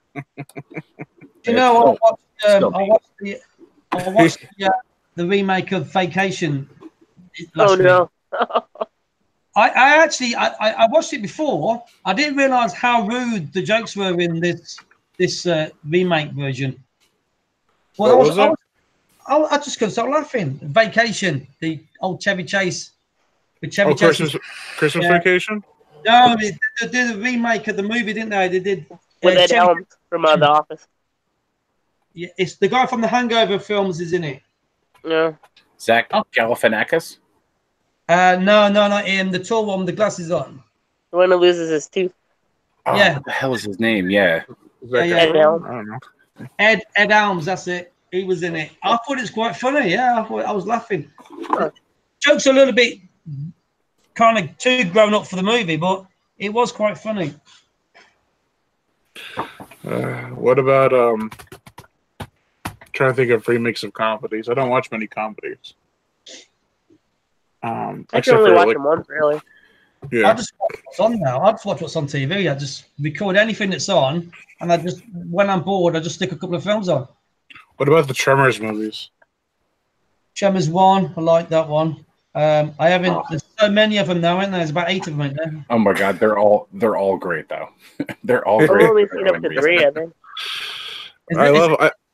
One guy's in all of them, ain't he? One of the characters. Yeah, Bert. Yeah, Bert. The most appropriately named man in the Tremors movie, Bert. I like the first 5. I don't like 6 as much as the others. I don't hate it. Now they're making a 7th one, so. Jesus. And they had a TV show in the early 2000s that was okay. It was a lot better than Tremor 6. And then they Trevor 6 was yeah. oh. And then they were gonna have a new TV series with Kevin Bacon returning. That got canceled. Yeah, I was really sad about that. I really wanted to see if they were going to bring his character back and everything, because Kevin Bacon's a vampire and doesn't age, so it's believable. He had a trailer for it. I don't know if you saw it.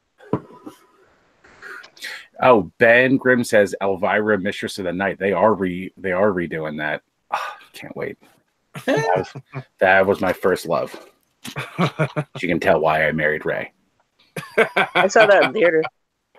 Everybody says that. I only married Ray because I love Polly Perrette from NCIS and Elvira, and she's a perfect mixture of the two. Honestly. So I'll take it. What was that movie? I forgot what I was even talking about. Shit. Speaking of remakes, like non-horror related remakes, how many times are they going to remake the movie A Star Is Born? Is this 3 now? Yeah. See, the original with Judy Garland, the remake with Barbara Streisand, and now they just did it again with Lady Gaga. Oh my god! Does anybody watch that? The new one? I hate myself for knowing that. Well, how many times are they going to remake King Kong? They've already done it 3 times. 4 times, actually. You know what I actually want to see a remake of? I want a new Gremlins movie. Yeah. That's what I want. I heard they're making Gremlins 3. No. Yeah, Okay, they're making let me rephrase that. I want a good remake of Gremlins. I've seen people post on Facebook they're supposed to be doing a 3rd one, aren't they? I don't know if they're gonna remake the original or do a part 3. I don't know what they're doing. They're also doing a new Critters movie. Yeah. Yeah, From the pictures, it looks awesome. I'm in love with Critters. I like them more than Gremlins. I'm sorry. Speaking of remakes, doesn't It 2 come out? This It Part 2 comes out this year. Yeah. December. Can't wait for that. I have another movie I was looking forward to. I can't remember. We went and saw that with our neighbors, and we're sitting there in the theater, and there's some lady there with her 9 or 10-year-old kid, and I'm like, oh my god, that kid's gonna need therapy in 2 hours. That kid is screwed. I was like, kid, just don't look at the screen, kid. I was 9 when I watched the original on television. Yeah, but the original didn't have another kid getting his arm bitten off. Yeah, but you didn't see it. I watched it when I was that age, and look how I turned out. That kid is screwed. What was a Okay. What's happening with the World War Z2 film? Never. Because it was on the cards 2 years ago, and then it just disappeared. Wait, World War Z or World War Z? Was that? Yeah, I'm a different world to you, ain't I? I was like, what? There's a Z. We say Z, you say Z. So yeah. They're in the middle of making it. I think I heard some news recently about it. I was like, Zed from Power Rangers, Lord Zed. Wait, are you talking about that shitty Brad Pitt zombie movie? Yeah. So the director quit the film. They said the director pulled out, and then they had to pull. They were going to release it two years ago. It got pulled back. Same as too. He probably looked at the script and was like, "All right, no, I just can't do this to myself." No. And Dawn of the Dead 2 as well was another one they were going to put together, and didn't happen. Yeah, well, how many times are they going to remake Day of the Dead or make a shitty sequel to it? Oh God, no! Listen, let me tell you about the angriest I've ever seen her after watching a movie was Day of the Dead Bloodline. Yeah, she's telling me or what it was. She gets finished watching the movie and she just looks at me and she's like, "I don't want to review this garbage." And I was like, you committed to it. You got to do it now. It's the same zombie. I forgot I watched that. In that movie, I think the zombie attacks you the same way every time. It just pulls a face, shakes its head, and then you got blood coming out, and it just carries on. That's basically it. Nothing good about that at all. What about the Day of the Dead remake from 2008? Oh my god, where the zombies are like CGI and crap. Steve Miner made that. Jesus. I know. I was like, what did you do? He Dad. was like, he went from Friday the 13th Part 2 and 3 and Halloween H2O and Lake Placid to Day of the Fucking Dead. What? Listen, I'll tell I would argue you that what we Day of the did. Dead is better than H2O. Wow. Did Big Rings? Did Big Rings That better than H2O? Listen, that's like asking you want your balls smashed or cut off.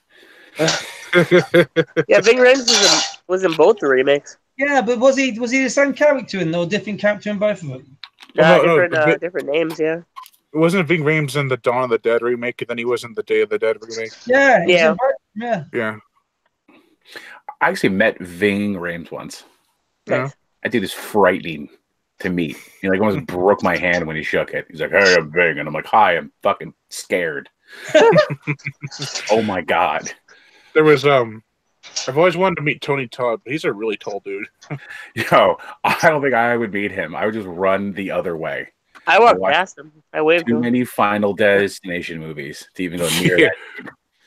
And then while you're running away, he'll be like, "I'll see you soon." I won't even drive behind one of those log trucks because of that movie. The second one, like I see him and I'm like, nope. I don't care if I miss my exit. Nope. Not getting me today. Not today, Satan. Not today. As long as you don't have your coffee in your lap, you'll be fine. Yeah. Well, it's like Snowmageddon here in good old Pennsylvania. Yeah, snow's out here too. And then it's like polar. It's like, hey, we're gonna dump a bunch of snow, and then fuck you, because we're gonna make it -5 degrees the next day, so everything freezes. I'm still waiting for the snow over here. He's like waiting.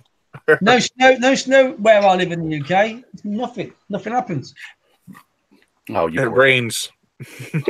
Yeah, we do get some rain, but where I live in the middle of the UK, we don't get half of the bad stuff that everyone else gets. What was that video where the guy was like, why do we sell sunglasses if it rains all the time in the UK or something? Yeah. I've been to England once in my entire life, and it was when I was in the military, and I was in Leeds and Penn were the two places I remember being. But Jesus, did they know how to drink over there? Mother of God. Like, here, American, drink some more. Like, yeah, you guys are awesome. I hung out like a bunch of soccer hooligans, and I'm like, oh my God, this is just like Euro trip. I'm gonna hang out with soccer hooligans. I'm gonna drink abstinence. It's gonna be awesome. And I ended up throwing up half the night. Totally. What year was this? 2000. See, I got deployed to Afghanistan in 2002, so that'd be late 2002. It's got worse since then. It's awesome. I'd love to go back. It was funny because I was with a British SAS soldier, and I was like, "Yeah, let's go to Big Ben." He's like, "Fuck that, dude. You can see this. You can see that shit on the internet. I'm gonna show you England." I'm like, "What?" He's like, "Yeah, we're gonna go drinking, buddy, English style." I'm like, even I haven't even been to London either, and I've lived all my life. I've never been to London. He's like, I was like, "Aren't we gonna go to London?" He's like, "No, bunch of stuck-up pricks and tourists there." Okay, cool. Yeah. Oh, that's me that said hello to. I was gonna say, I was just gonna ask, is that you? I was just being nice to the people in the chat, like, "Hey, everybody." Oh, okay. I was like, I think that was Joey. Oh, yeah, I know, it's sad. My empty chair next to me makes me sad, but you know, where's the cat? I was gonna say, I'm the cat. Remember, me and the cat are never on camera together. So there's like this big conspiracy theory that I'm like a shapeshifter and I just turn into a cat and sit here. Yeah, Ray will have her hand cover the screen for a minute, then she'll take it off, and then there'll be a cat where Joey was sitting. Oh my God, that was during one of the live streams. Like something happened and it went down, and I got up and fixed it, and the cat jumped in my seat. So when the camera feed came back up, the cat was right there, and everyone was like, "It's a cat." Oh my God. And I'm just like, and I was like, because I'm an asshole. I'm like, I'm just gonna let this play out. I'm not coming back. And then and then I wait for the cat to leave, and then I walked back in and sat down, and just didn't even acknowledge anything, like I'd been there the whole time, and people were like, "Wait a second." That's hilarious. So thirsty. Yeah. Sorry I'm late. I got in a very intense competitive Rocket League battle on my buddy's stream. A lot of shit talking, a lot of pride lost. Terrible at that game. I'm like, this isn't a first-person shooter. I'm not good at it. One time I was playing with a first-person shooter with my brother. I don't play games, so it was like, I was trying to shoot the gun, and this is how I was shooting it. He's spinning in the air. It's so funny. Before we got like the smart TV and like the Fire Sticks and stuff like that, Rain used to go on my Xbox to watch like YouTube and everything like that, and my friends would constantly like invite her to play games because they thought it was me, and she's like, one time I'm just gonna accept it and run around shooting randomly, and they're like, what the hell are you doing? So I'm like, yeah, you're getting a Fire Stick now. Just fucking order that right away. But no, I'm actually tomorrow after her doctor's appointment. My cable company's coming here because I'm giving up cable because cable sucks. But I'm we're souping up our internet like super super high, so hopefully we won't have the connectivity problems we had in live streams prior. You'll have this internet come out and be like, Super Saiyan. Yeah, I was like, give me the Super Saiyan. I actually told people on the phone that. I was like, I want like the Super Saiyan internet. I want like the, oh my God, there's too much internet. The house might blow up. That's the internet I want. But no, they're actually doing this they're putting this like Eero thing, I think is what it's called. And they plug into the wall and it's supposed to make your Wi-Fi signal better throughout the house. Because literally like, the YouTube studio is on one end of the house and the router is on the complete opposite end. So then I have my stupid Alexa back here. No, I'm not talking to you. Stop. Can't say her name. Listen, technology's great. I was like, I literally would tell the thing, like remind Rayanne to take her meds at 8:30. So this thing started going crazy at 8:30, like take your meds, Rayanne, take your meds, Rayanne. It's fucking hilarious. And I was like, oh my God. And I was like, oh, hi NSA. Forgot to say hi.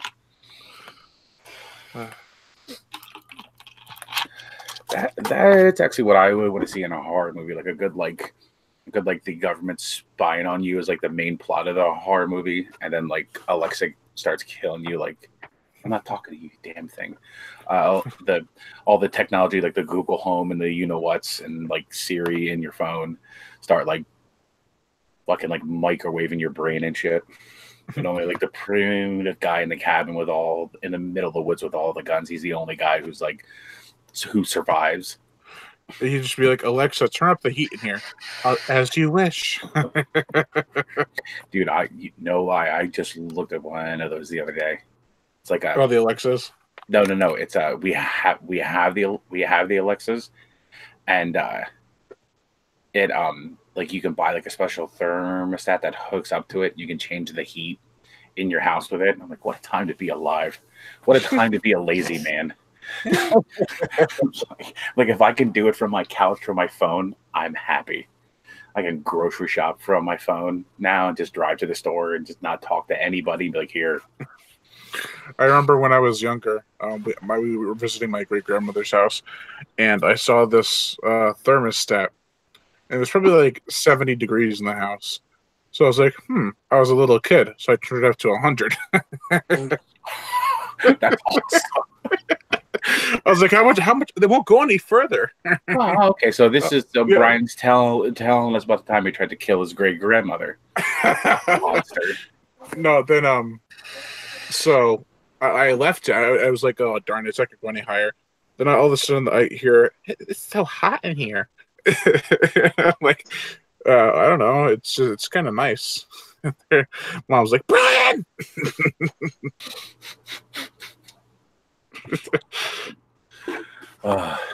Yeah, I saw this episode of South Park that was hilarious, where they were all mad because they had small penises. So they changed the national penis size to like 1.4, and Zion. then Eric Cartman's all still pissed because he has like a 1.2. God damn it!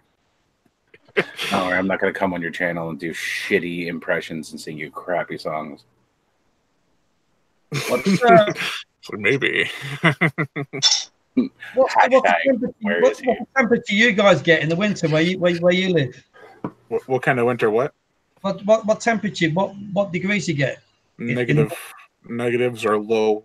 10, Because like below 10. We don't get it's not too bad here. I don't think we ought to get into the minus. Although this Tuesday is supposed to be like 56 and raining, so I don't get it. Yeah, like it's literally all right. So right now it's 11 degrees outside. Mm-hmm. And it's like this weather's bipolar or something. Today's low was -2. That ain't too bad. That's awesome. Then Sunday's going to be a high of 45 and a low of 25. So we're going to have to deal with that. It's going to be a heat wave. Whereabouts in America do you get the really shitty winter? I am about an hour north of Philadelphia in Pennsylvania. And that gets really shit in the winter. Yeah, we get like a solid like month of like crappy snow and cold, and then it's not really that bad. Oh well. I get the whole winter. Oh, we're getting in. I didn't know how intimate this is with Dave. He's laying down in the bed. Hello. We get more winter when it gets to about March here. It's crazy. Like, there's a whole ocean between us, so I know. So when March comes, it gets colder. Shove the weather over to you, and it takes too much. Too much to get to me. Yeah. It's like it's been warm long enough. I mean, it's been cold long enough. Here you go.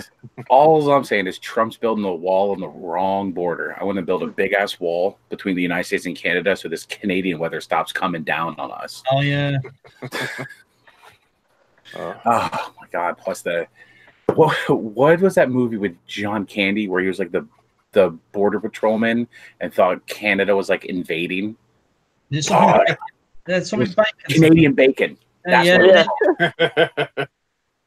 I freaking love that movie. Yeah, that in the UK. Yeah, nice one. Canadian bacon. Yeah. One I could never get into was Super Troopers. Oh, I love that movie. I knew it was gonna come out. You'd be like, I love it. I'm like, damn it. Listen, I'll tell you this. I worked in law enforcement for 15 years now, and it's like that. It is so like that.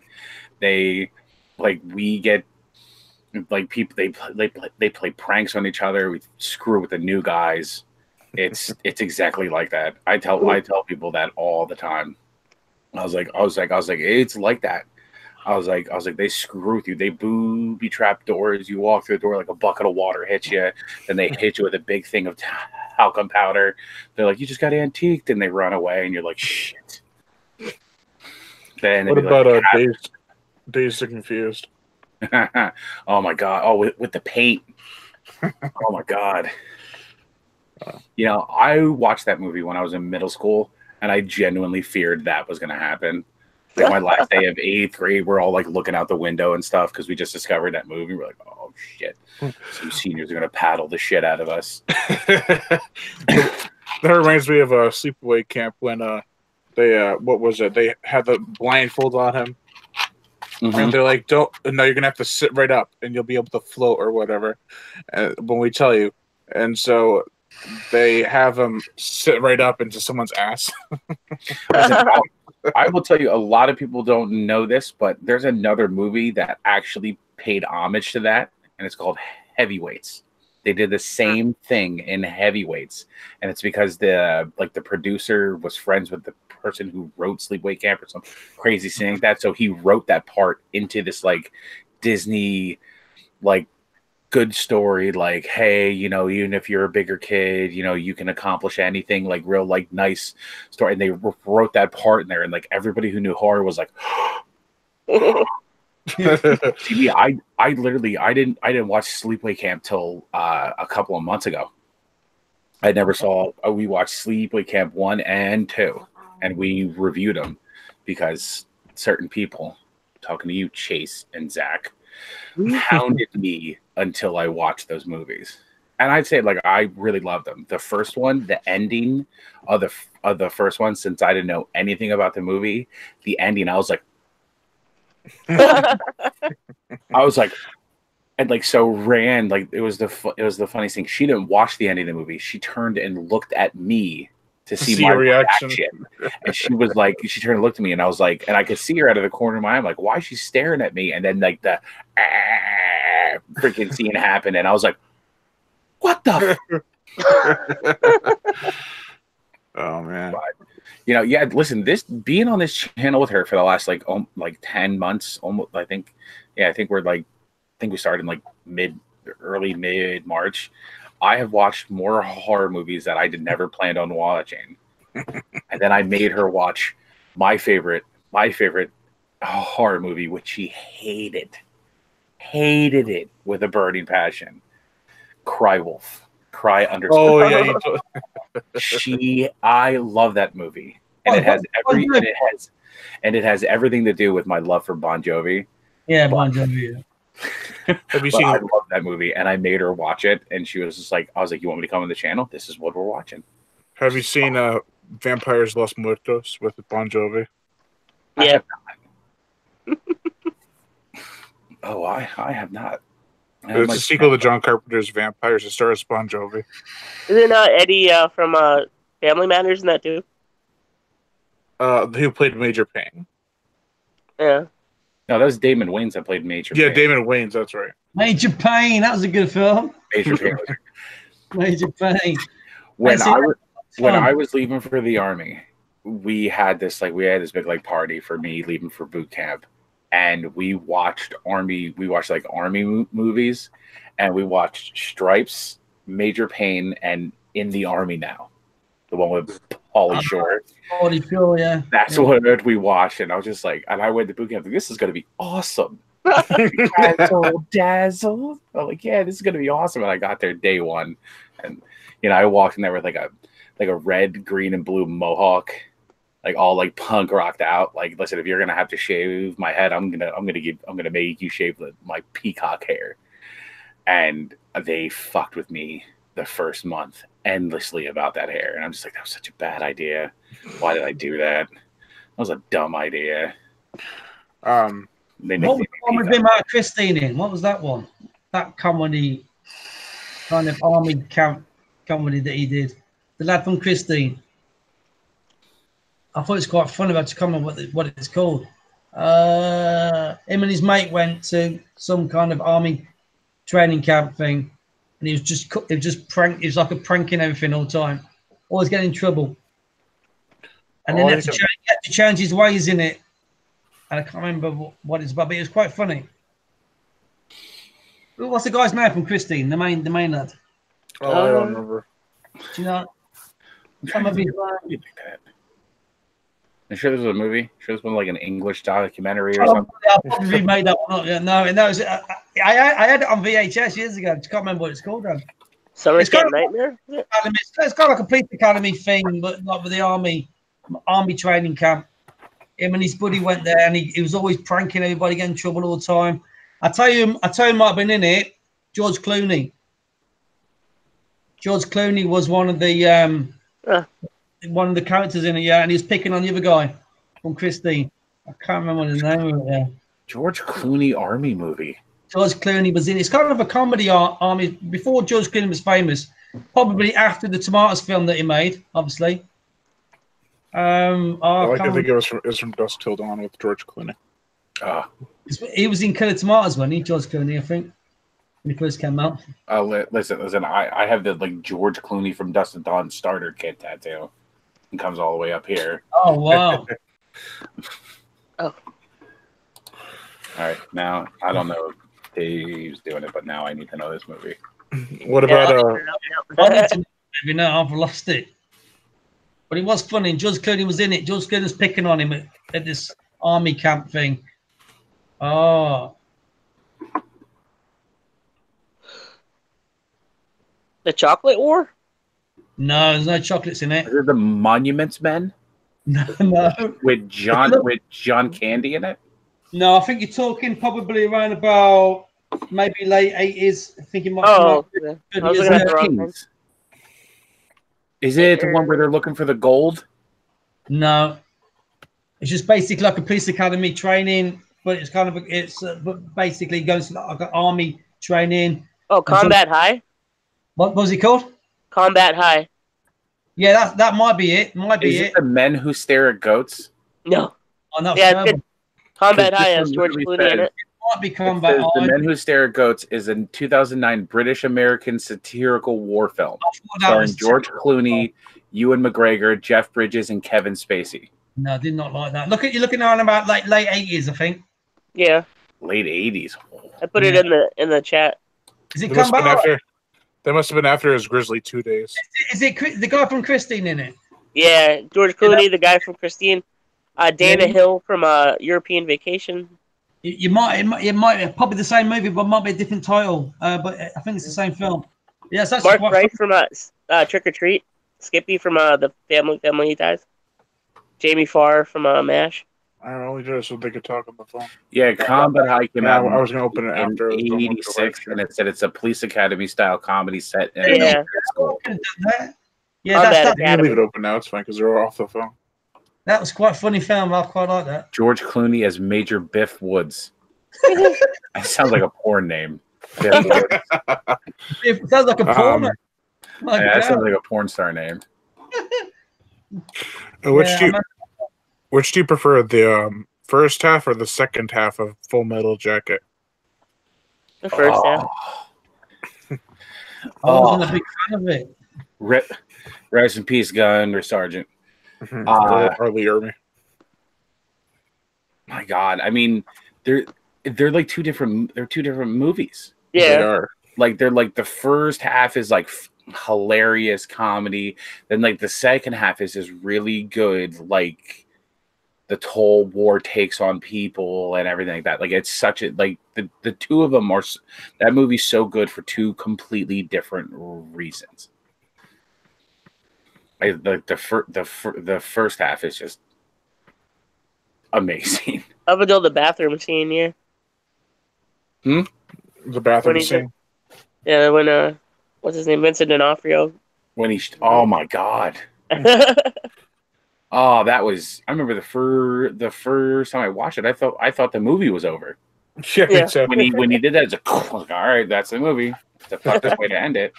Then I'm like, wait, they're gonna keep going with this? The combat journalist. It was really funny because I served with combat journalists. We went to the same we went to the same base for like tech school, and every time somebody told me that they were a combat journalist, I kept calling them Joker. I'm like, all right, Joker. I was like, you used to write for your high school paper too.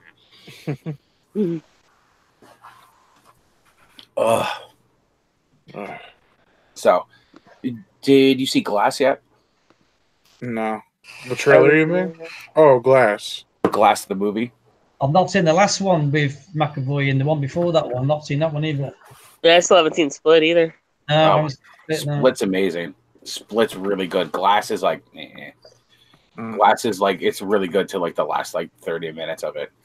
But it was actually filmed like right down the road from us. How many movies can you say that about M. Night Shyamalan? The movie was okay, but then the last 30 minutes. Well, listen, the twists were really, really good. But it's just like they introduced a new entity at like the end of that movie, but didn't explain it. What about the visit that he made? Does anybody like that one? That was okay. The visit was alright. It's quite freaky. Oh, the one with like the grandparents and the yeah. Yeah, that was there's something wrong with it. Weird. I'll tell you one thing though: the hot garbage that was The Village made me stop watching his movies. Oh, terrible, mate! Yeah. I was like, the creatures were like super cool, and I was like, if they were real, I would have loved that movie. But when you figure out that they're like fucking plot twist, you know, you're just like, oh, why couldn't they be real? I remember looking at the back of that cover for The Village and seeing that it was like rated R for like a scene of violence. I was about to say, how is that movie rated R? I was like, it's a scene of violence. What?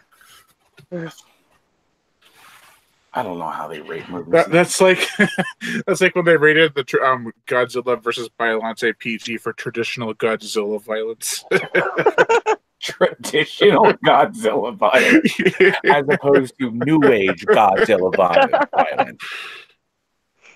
I love how in that Godzilla movie they freaking they like put like Bryan Cranston was like in the movie. They're like, yeah, Bryan Cranston. They put him at the forefront and he dies like 5 minutes in the movie. The new one looks amazing. Well, everybody's starting to learn. The trailers are liars. You put stuff in a universe. Even if you make a shitty movie, people will still watch it because they like the rest of the universe.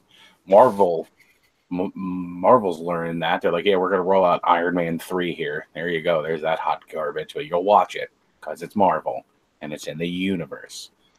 And then you have films like The Nun and the Annabelle movie. I'm like, oh my god. I take it you guys ain't Marvel fans then? Oh no, I am. I love Marvel. I don't watch superhero movies.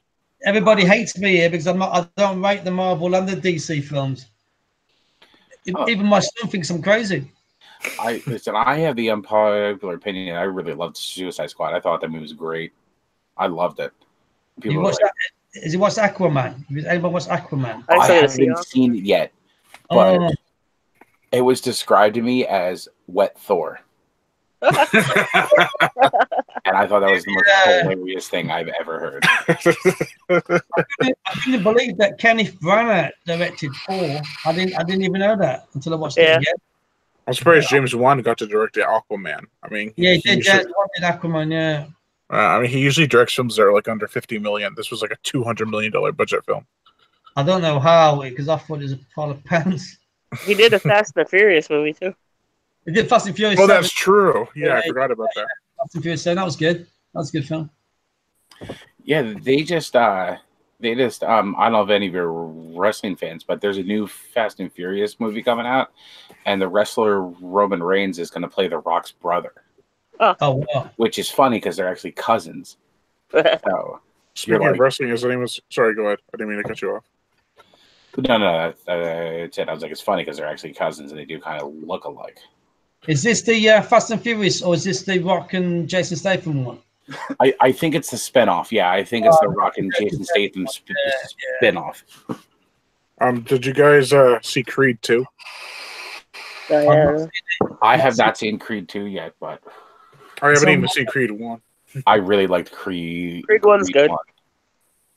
I really liked it. How Stallone didn't get Best Supporting Actor for that is a travesty. It's because he has too much Botox. My son said Creed 2 was better than the first one, so I haven't seen it yet. It's got Dolph Lundgren in it, so. I know. I was gonna say you bring back Dolph Lundgren. You're bringing Drago back. I'm in.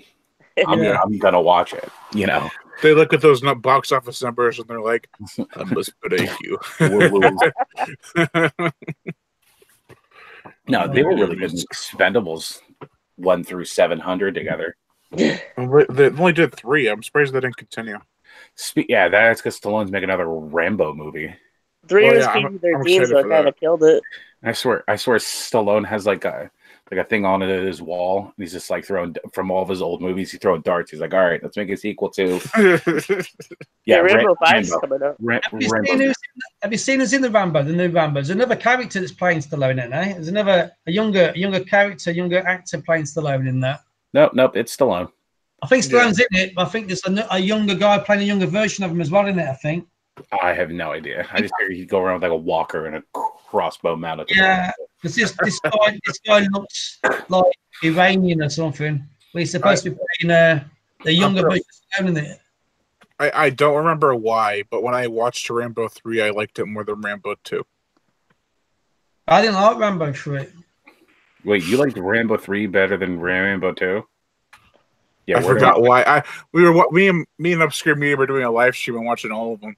And after Rambo 2 was done, we're like, that was so awesome. And then we watched Rambo 3 and we're like, Part three is just batshit crazy. Rambo 4 was good. Part 4 is amazing. That's like my second favorite. Rambo 3 is better Did you than see Rambo the tribute 2. at the end of part 3 though? I don't think we can be friends anymore, Brian. At the end of part 3, it says, "To all the brave men and women of the Taliban." Yeah, that was right before the war ended, right? Yeah. That's amazing. We've had the Taliban guns for like 20 years. We were just like, come on, take it over. They were like, shit. We gave you too many guns. Shit. I think one of the reasons I liked Rambo 3 more is because it actually made you think. And then Rambo 2 is like just like action nonstop. I was about to say, if it's Rambo, I don't really need a plot. I'm not there to think. That's true too. I'm there to see Rambo do some fucked up shit to people. That's what I'm there for. I'm like, oh, you're gonna scout this guy? Cool, I'm in. Rip his throat out with his fingers. And like the new one. Wasn't Rambo 3 cut to pieces? They cut all bits out of it. I think it would have been a bit more in it, but I think he got annoyed that they cut loads of proper good stuff in it. The most painful about that, isn't it? Listen, I'll tell you a good commando movie, Tropic Thunder. Yeah.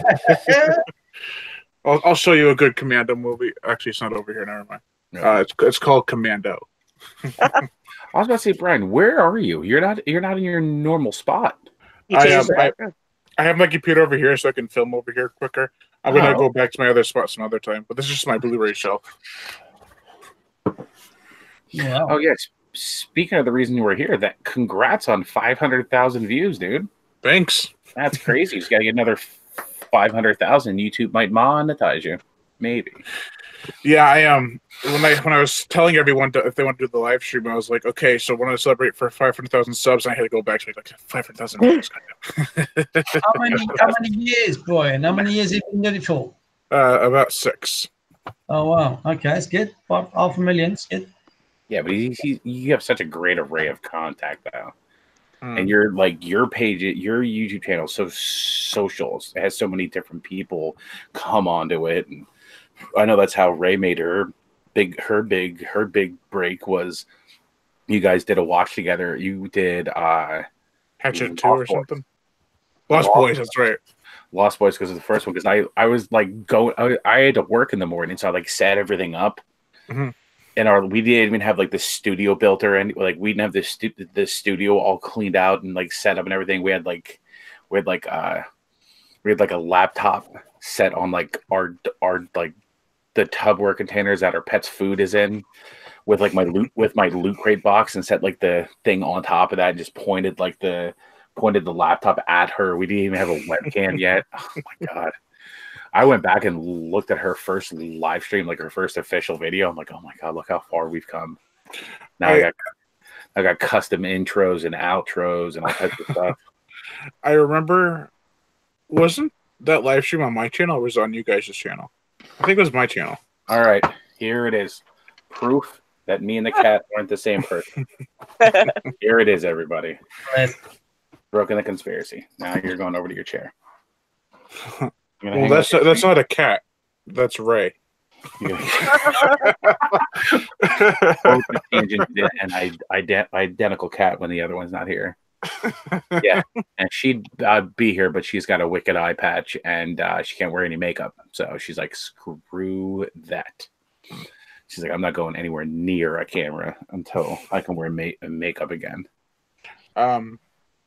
Yeah, but the Lost Boys live stream, I don't remember whose channel it was on. I think it was mine because I think I made a custom thumbnail. But I'm glad that it helped get you guys up there and like some subs and views and stuff. Yeah, she really she liked doing it, and she was just like, and I was like, listen, we have the money. if you want to do this, I'll do it. I never knew that I would be, I would be on this channel and I'd be sitting here like, spending my time like, no, guys, I can't play video games yet. Hold on, I got to finish editing her videos and stuff. Mhm. But now I have like a custom intro for like her makeup videos now. Versus a custom intro we got from Jerks Productions for the horror. Now we have like a social media outro with like music and stuff like that.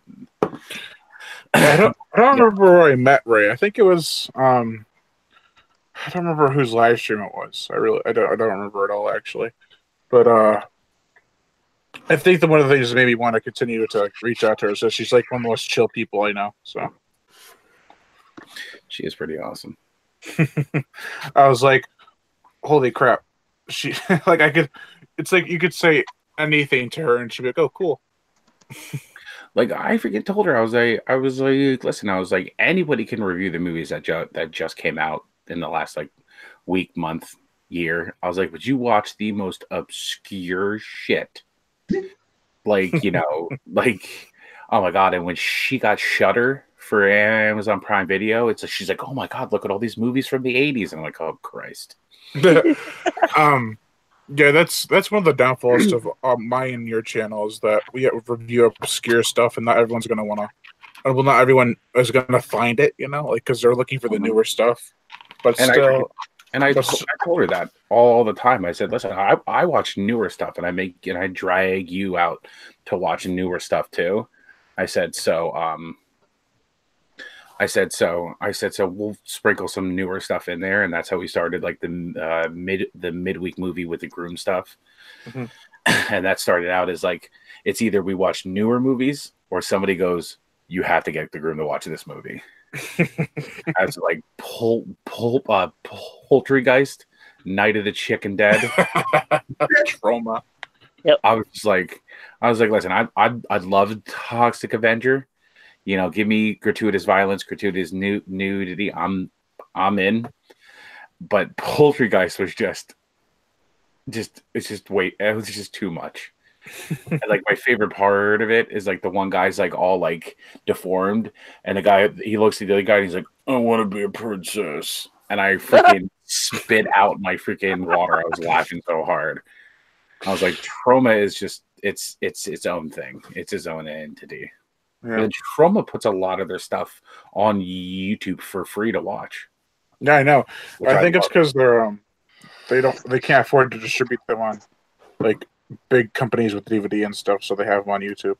Well, now if you have enough followers on YouTube and you put videos out, like I have friends from work that are actually like shooting like horror movies and stuff like that, and I was like, dude, give me a copy of it. I'll watch it. I'll review it. I'll put it out there to our 230 people. Tell them where to find you. I've even gotten so good at this YouTube stuff, I can hyperlink other channels into the page or into the video. I was like, oh, I'm learning. Slow and steady as I go. I finally learned how to put stuff at the end, like watch this video, subscribe here. I just learned how to do that like 3 months ago. Yeah, when you guys did your outro, I was like, wait a minute.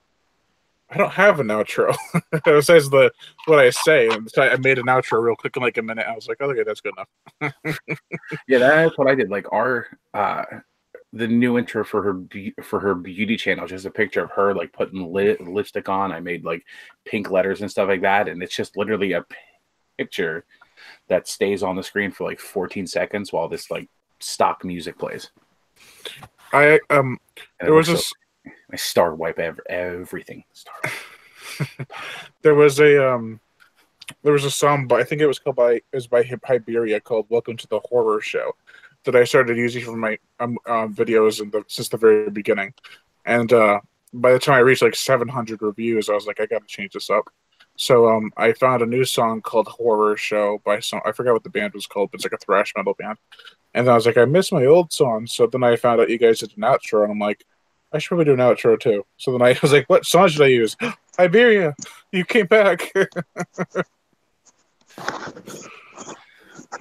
So basically my intro from my old videos became my outro. Well, that's awesome. People who have been with you since the beginning, they're going to say the outro and be like, I remember that song.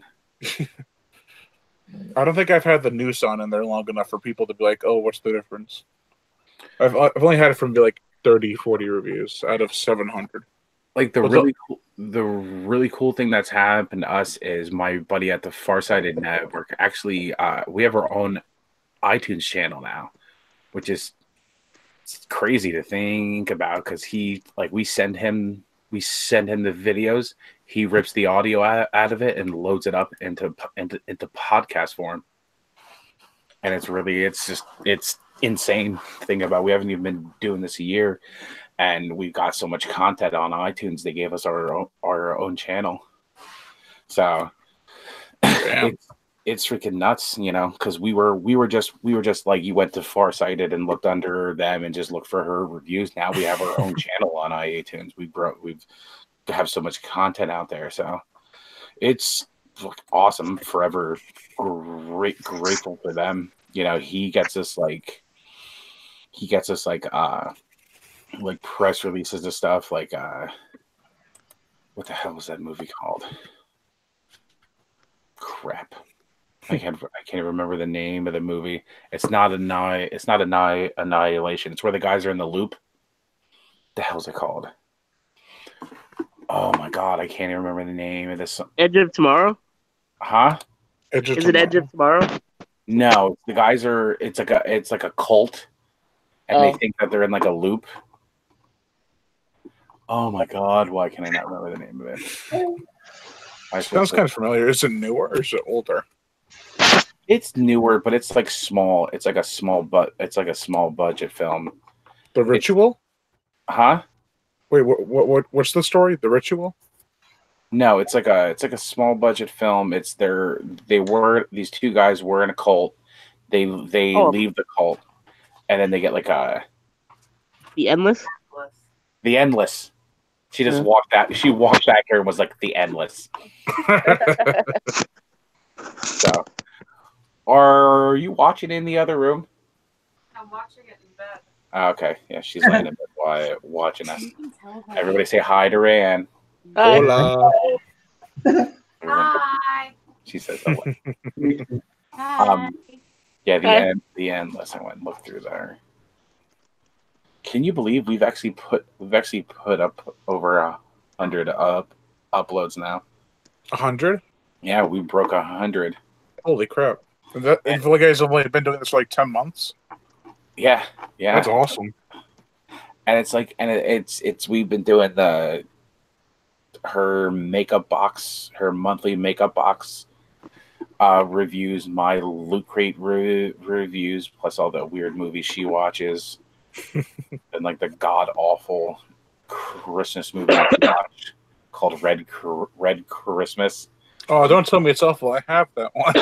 Oh my god, it's awful, but it's like awful in a decent way. Okay, that's at least. You'll have a good time. We wore ugly Christmas sweaters and watched it. I have my Krampus sweater. But yeah, between like live streams and all the uploads, we broke 100 a couple of uploads ago, and it's crazy. I wish I was like back. It sounds like it's kind of weird, but I wish I was back down to like 500 videos, because I have almost 2,000, and it's like I've done so much of this of the videos I should have done now instead of like way back then, because they're less polished. So now I've been doing re-reviews and stuff. Yeah. I was gonna say I would see that you like people like me who didn't get onto didn't know about your channel till later. If you do like a re-review, it's still gonna look like new content to us. Yeah. The thing is that I reviewed all the Halloweens and Nightmare on Elm Street, Friday 13th back in 2013 when no one was doing horror movie reviews on YouTube as much. You know what you should do like a whole franchise review. I'm planning on doing this is my favorite one. What did you guys think of the new one? The new Halloween? I liked it. Man, it was great. It's on my list. It's overhyped as hell, but it was good. Yeah, movie of 2018. They're what? I said it was the second worst horror movie of 2018. What was the worst? Hereditary. Not seen that either. Hereditary is the worst horror movie of the 21st century, in my opinion. Why do you hate it? It's boring, and all the characters are fucking terrible people, and I just fucking hated them all. Well, yeah, I have to agree with you there. It had a really good surprise in it though. The telephone pole that shocked the shit. I did not expect that. It shocked the shit out of me, but that was 5 good seconds of a 2-hour movie. Yeah. So is it like The Witch, where it's rubbish until the end? No. Oh, it's worse than The Witch. I didn't like The Witch, no. Until right at the end, and then someone says, "Yeah, but the ending was good." See, but I've had to watch it for an hour and 30-odd minutes to skip that a little bit. Yeah, for those hour and a half, for the hour and a half runtime, you can't understand what anyone's saying. Need subtitles. Yeah. Well, we went out this wilderness to find. Need subtitles for a movie in English. You know it's bad. Yeah. It sounded like they were trying to speak like Batman, all of them, even the woman. It was like vengeance. The witch was in Massachusetts. Hero or live long enough to become the villain. Where's a witch? Swear to me. College Humor did a great thing about how Batman got his voice. Oh yeah, I saw that. Oh my god! It's like, where's Rachel? He did like the super high pitched one. Where's Rachel? What? All right, and then he does his voice by complete accident. I want to ask Daryl what his favorite horror movie of 2018 was. Unsane. Unsane. Yes. Good pick. What's that one? Oh. Steven Soderbergh. It's filmed on an iPhone, I think. Yep. All right. iPhone 7. I just thought that was ingenious. They used an. That's just the mark of a true artist. I mean, you can make that good of a movie. What about sorry, go ahead. Using a fucking iPhone. That's it. What about Upgrade? That's what I've heard of. It's supposed to be good, isn't it, that one?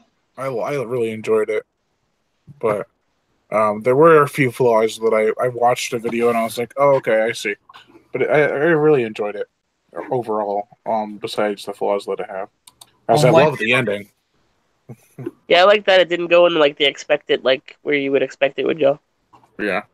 I love it when movies do that. I love it when they lead you one way and then just nope, left turn.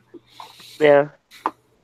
Yeah, but this was kind of like the best resolution and the worst resolution you could have. It's like it's the best of both worlds, and you're like, what? What the? Well, it's the best for one character and the worst for the other, I should say. Yeah. What about Terrifier? Oh. Never heard of it. Oh. Terrifier, great gore, no story. Exactly. Listen. When you got that good a gore, and you have probably my favorite scene of any movie in 2018 was in Terrifier when he's trying to stab her through the door, and then pulls back, and he pulls out the horn. He's like honk, honk, honk, honk, honk at her. She's like screaming. I freaking laughed hysterically at that. I know it's probably highly inappropriate, but I laughed hysterically at that. And that the guy who plays Arthur the clown. Have you ever heard his Joker? His Joker's amazing. Yeah. Oh my god. I was like, what? Fire Jared Leto now. Hire this man. Hire him. There was a scene that it's a spoiler for people who haven't seen Terrifier, so we don't want to spoiler alert. Spoiler either. Of these movies, it's sorry.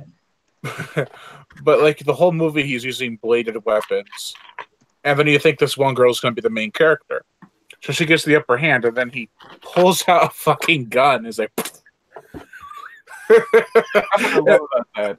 And you're like, what? No, wait, she's the main character. I thought. Have you guys seen Patient Zero? I've heard of it. I've seen it. It's based on a zombie book, isn't it? Came out the end of last year, I think. About October time, I think. Isn't it about like the zombie island or something? It's kind of an experimental zombie story. With the guy that's in Doctor Who was in it, English lad. I can't remember his name. I wasn't a big fan of it. I thought it was a bit rubbish. Oh my God. Doesn't it take place on an island or something? A guy called Matt Smith who was in Doctor Who. He's in it, but nah. Was it for me? I'll tell you a great movie that I would have never watched if it wouldn't have been for Ray and this channel. That's Tucker and Dale versus Evil. Yes, that thing was instant classic. I was like, this is because the one main character was from a movie from a show that I used to watch. So it's freaking immediately. I was like, all right, I'll give this a second chance, and I'm so glad I did because I loved that movie. That Rayanne, I'll tell you a great story about when we first met. The two movies she made me watch when we first started dating were Hobo with a Shotgun. Brilliant. And I knew nothing about this movie. And she's like, yeah, let's watch Human Centipede. Like, okay. And I'm like sitting there and like we're sitting on the couch at her old place watching this movie, and the guy's like, feed her. And I'm like, what the fuck are we watching? And he's like, feed her. I'm like, what the hell kind of, and then like there's a Human Centipede 2, and I was like, okay, this is a little worse. And then I watched Human Centipede 3, the one that's based in the prison. It's like 1,000 guys ass to mouth together. I'm like, what the fuck? I was like, why did they make 2 sequels to this movie? and then I never saw those, but I did see the South Park episode with Human Centipede. Human.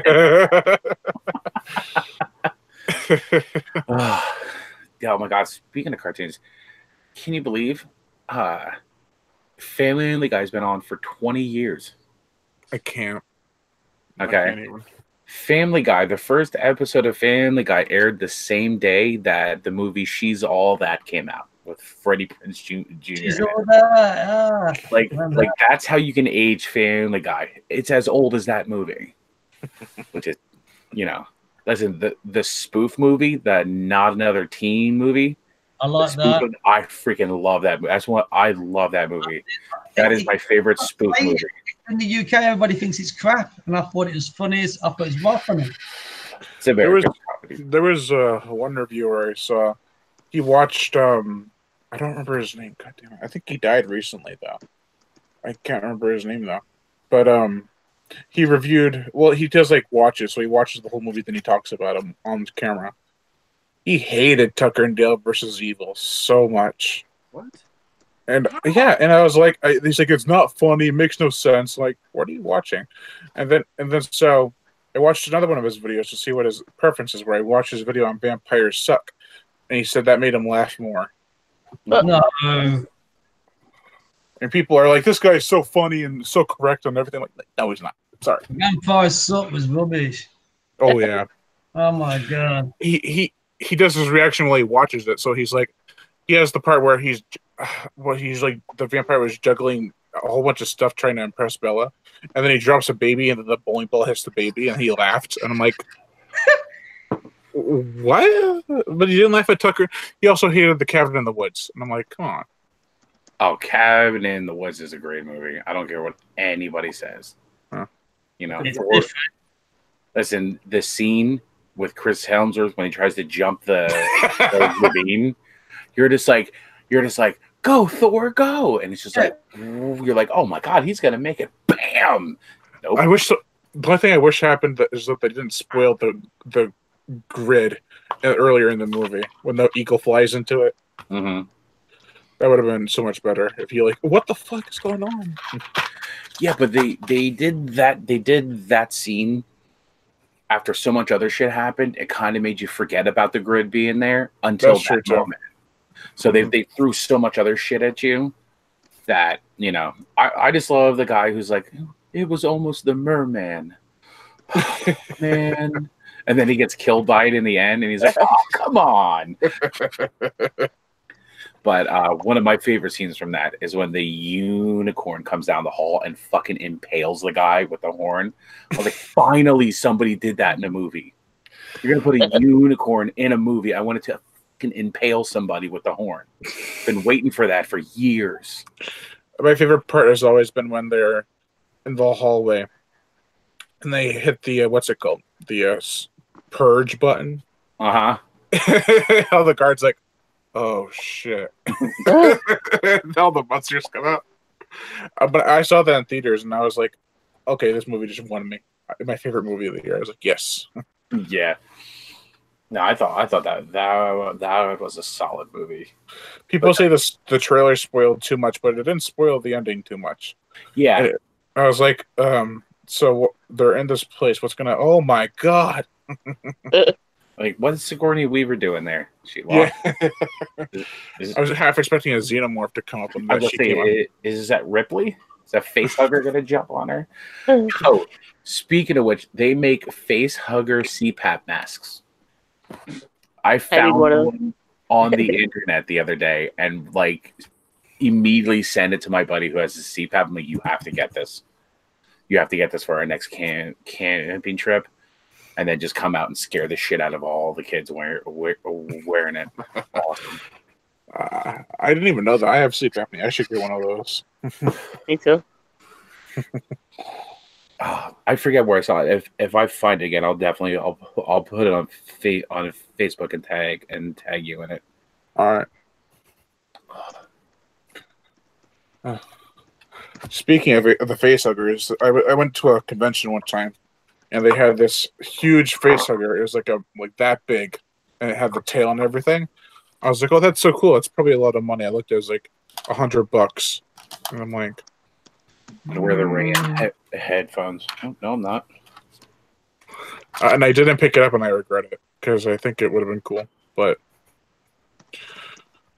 really, I'm not. Do you guys remember a movie called Relic? Came out. Oh yeah. Remember that? I thought that was a good movie, Relic. The movie where the whole time I was like, "What's going on? I can't see. It's too dark." Yeah, is the guy from Reservoir Dogs in that? Huh? Is it one of the characters from Reservoir Dogs in that movie? Michael Madsen? No, what's the one who he's in He's on the Relic, is he? Michael Madsen? I think the guy who looked just like him. The controversies and stuff. I always thought the guy who was in the Relic kind of looked like George Clooney from Wrestle Dawn. What's his name? But that's because I couldn't see his face properly because the whole film was so dark. I thought it was Michael Madsen, wasn't it in there? I can't remember. No, he's a guy who's also in like Black Hawk Down. Black Hawk Down, yeah. Josh Hartnett? No. No. Hold on. Can't remember now. It's been a while since I watched it. I know Black Hawk Down very, very well. Love that movie. But what about Black Hawk Up? What? Like a Black Hawk Up movie. Or Black Hawk Flies.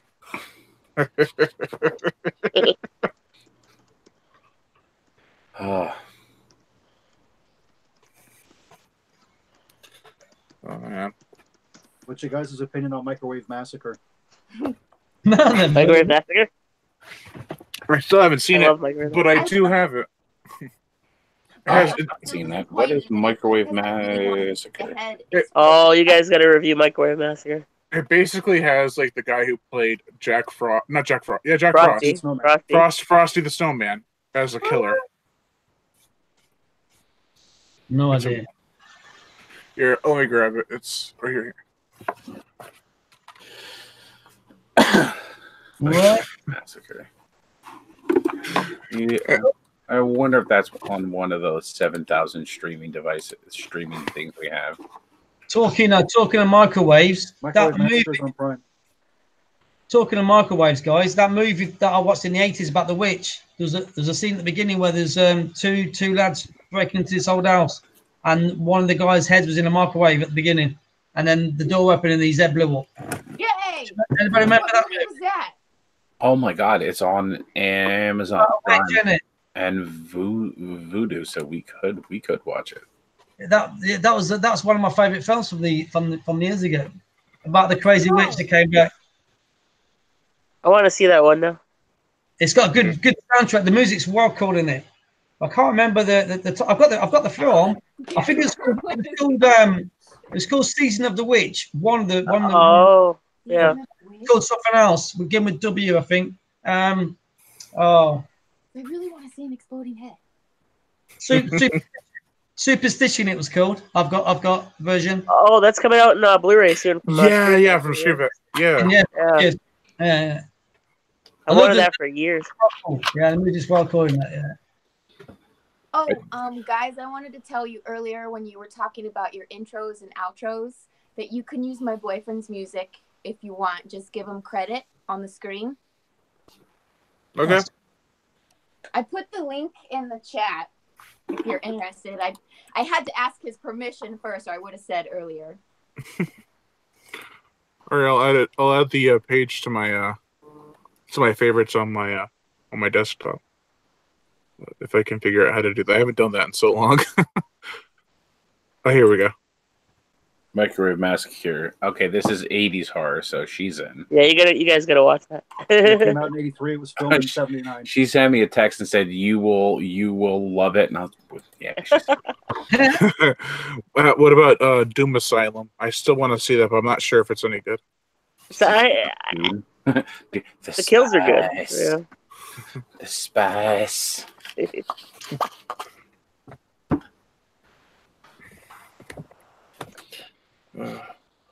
Doom Asylums, yeah, that's one that we would make fun of back in the day, but then it got an Arrow Blu-ray release.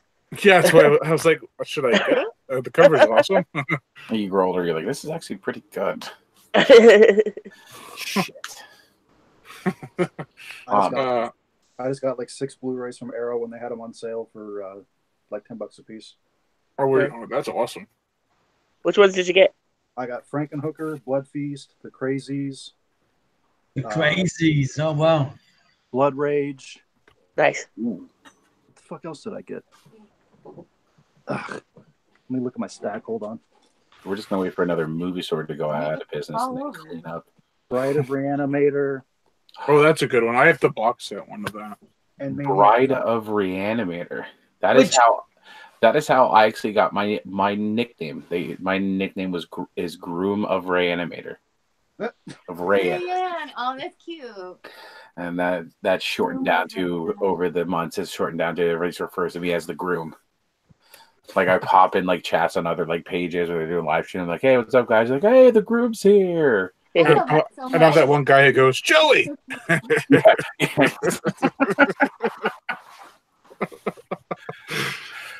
No, it's really cool because a bunch of people that follow her on YouTube for horror movies and stuff, they follow me on Twitch too, and like Zachary, he jumps into my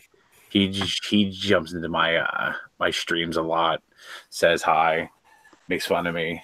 He's like, no, you forgot that. Go back and pick that up.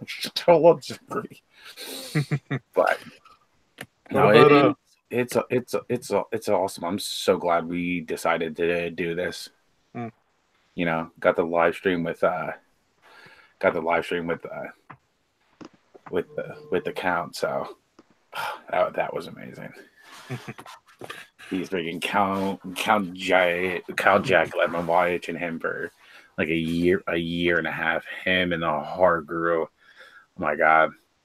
They made me laugh so many times, and then like I got to like quasi meet him. I'm like, hey, what's up? Completely starstruck. YouTube's favorite Satanist. Oh, okay. So apparently we are going to watch and review Microwave Massacre. It has been decided. The boss has spoken. She texted me. The boss has spoken. So. What about once her eyesight clears up and we do a review together again, it's going to be probably Microwave Massacre. That is such a fun one. It's such a fun movie. That's in my top 10 favorites, actually. What about Deadbeat at Dawn? I still got to watch my copy. Oh, it is so freaking good. There's so many special features on that. Like, I know. It's like here's the plot, and here are the special features. it's like all his old short films and stuff. Yeah, I watched his documentary, "Diary of a Deadbeat," and it was so cool. He seems like the nicest asshole you could ever meet. What movie did we watch? Like, we watched the movie and then we watched the documentary about the movie. Street Trash, I think it was called. I love Street Trash. I was like, I'm like, she's watching it, and I'm like, fiddle fucking on my phone, and I just kept looking up, like, this is fucking ridiculous. and I put my phone down, and I ended up watching it because it was just like the most ridiculous. I was like, this is ridiculous, but I can't stop watching it. The scene where I was watching with a friend, and the scene that got us was when he cuts off the penis and they play keep away with it. Yeah. Oh my god. No, yeah, I went out to drive Uber the one night, and two friends of ours came over, and they were just hanging out watching movies with Rayanne. That's one of the movies she's like, they're like, yeah, you pick the movie. I was like, oh, it's your funeral, guys. All right, see you later. And apparently she made him watch that, and like at the end of it, like our buddy Mike was like, what? What the fuck did we just watch? And they were just completely like, I was like, yeah, kind of immune to it now. Got the Superman belt on. Yeah. There's another movie I just had on my mind. I can't remember right now. But I'm just gonna start texting Brian when I don't know like what to review next. Brian, what should I watch next? Because he recommends good movies.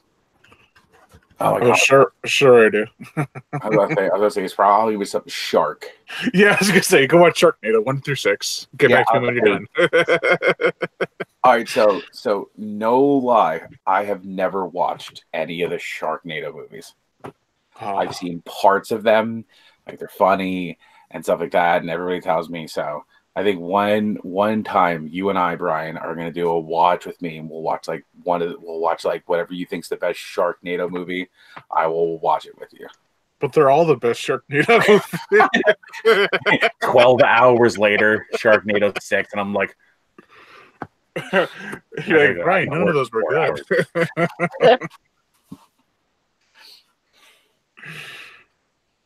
I don't think I've seen the last one yet. Still ain't seen the last one. The 6th one. I think the last one has a good send off, but it's still ridiculous. Hey, listen, they got Tara Reid work for 6 movies, so you know. And then Tara Reid turned around and sued them because they used her name in an arcade game, so she wants $1 million, which is probably about how much they cost to put the movies on DVD and Blu-ray. So $1 million. That's how much. That's probably more than what the game sold for. True. I was pissed when I found that out because these slams have been having trouble putting their movies on DVD and Blu-ray. So now, let's throw $1 million into the pile and take it out for Tara Reid. And it's like, fuck her. Like, bitch, why don't you just go make another fucking American Pie movie? You'll make $1 million doing that. No, better yet, go apologize to Uwe Boll and start working with him again. I was going to say that. For real. I don't think I've seen her in many films apart from American Pie and Sharknado. That's probably all she's known for. Is that it? It is all she's known for. Oh, When she with Marilyn Manson was. The what? When she with Marilyn Manson, she looks like Marilyn Manson. didn't she have a thing with him once? No. I don't know. She was in Urban Legends too. That was a good movie. Yeah. Legend, my God. But she died in that. So that's good. Thank God. She was in Alone in the Dark, directed by Uwe Boll. And then she was in a snake movie called The Vipers, and I was like, who is this horrible actress? The first Final Destination? No. Oh, is that somebody else? Yeah, that was somebody else. Oh. No, she wasn't in that one, no. And she wasn't in that. But when she was in Vipers, I'm like, please don't let this actress work in anything sci-fi related again. And a few years later, here comes Sharknado. Yeah, but that Sharknado is barely sci-fi. It's action comedy, or more like comedy action. Yeah, that comedy needs to be first. Yeah. If at conventions, if you're in a room with her, you can't take pictures of anything. What? Yeah, there's a rule with her. You can't if you're like you can't like. What is she a painting? Yeah. Don't want to melt her with the camera lens. Yeah. Her freaking face is held together with so much plastic surgery that the flash photography would ruin her Botox.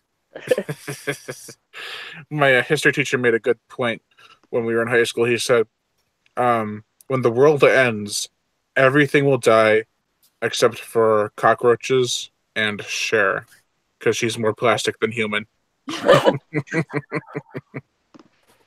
Keith Richards would walk out of Chernobyl like, I don't know what you're talking about.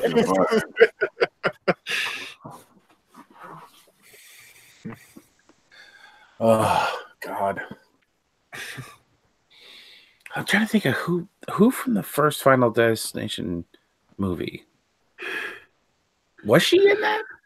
It was another blonde. I know who you're talking about. The one who got hit by the bus. Yeah. No, it's not her. The guy from the Eminem video, Stan, he was in it. Oh, Devon Sawa. Yes. He was in Stan, he was in it. Okay. From Dawson Creek was in it.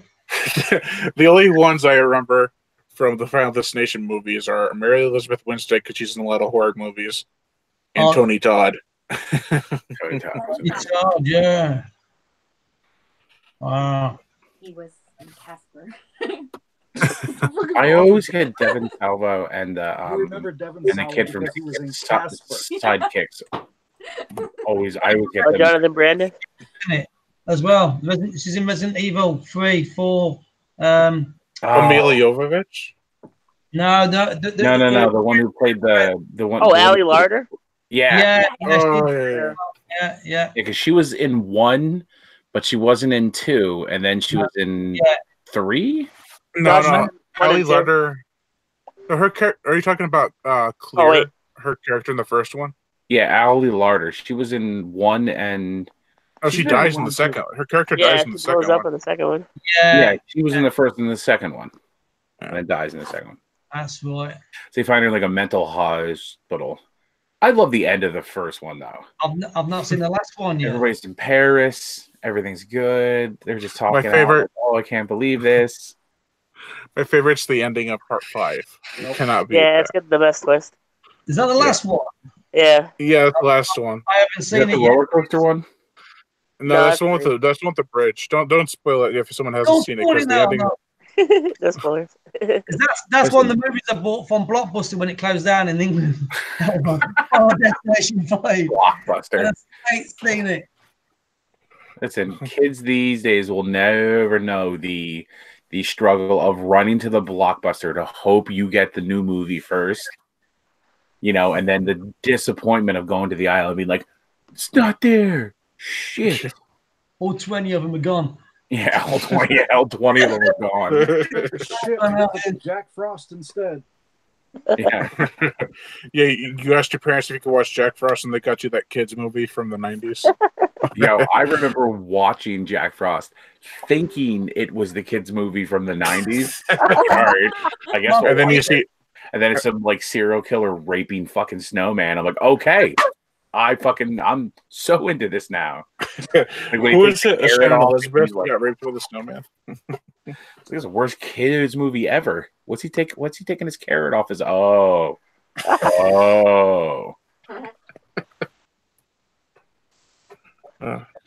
Hey, Dave, Ryan says you look snuggly as fuck.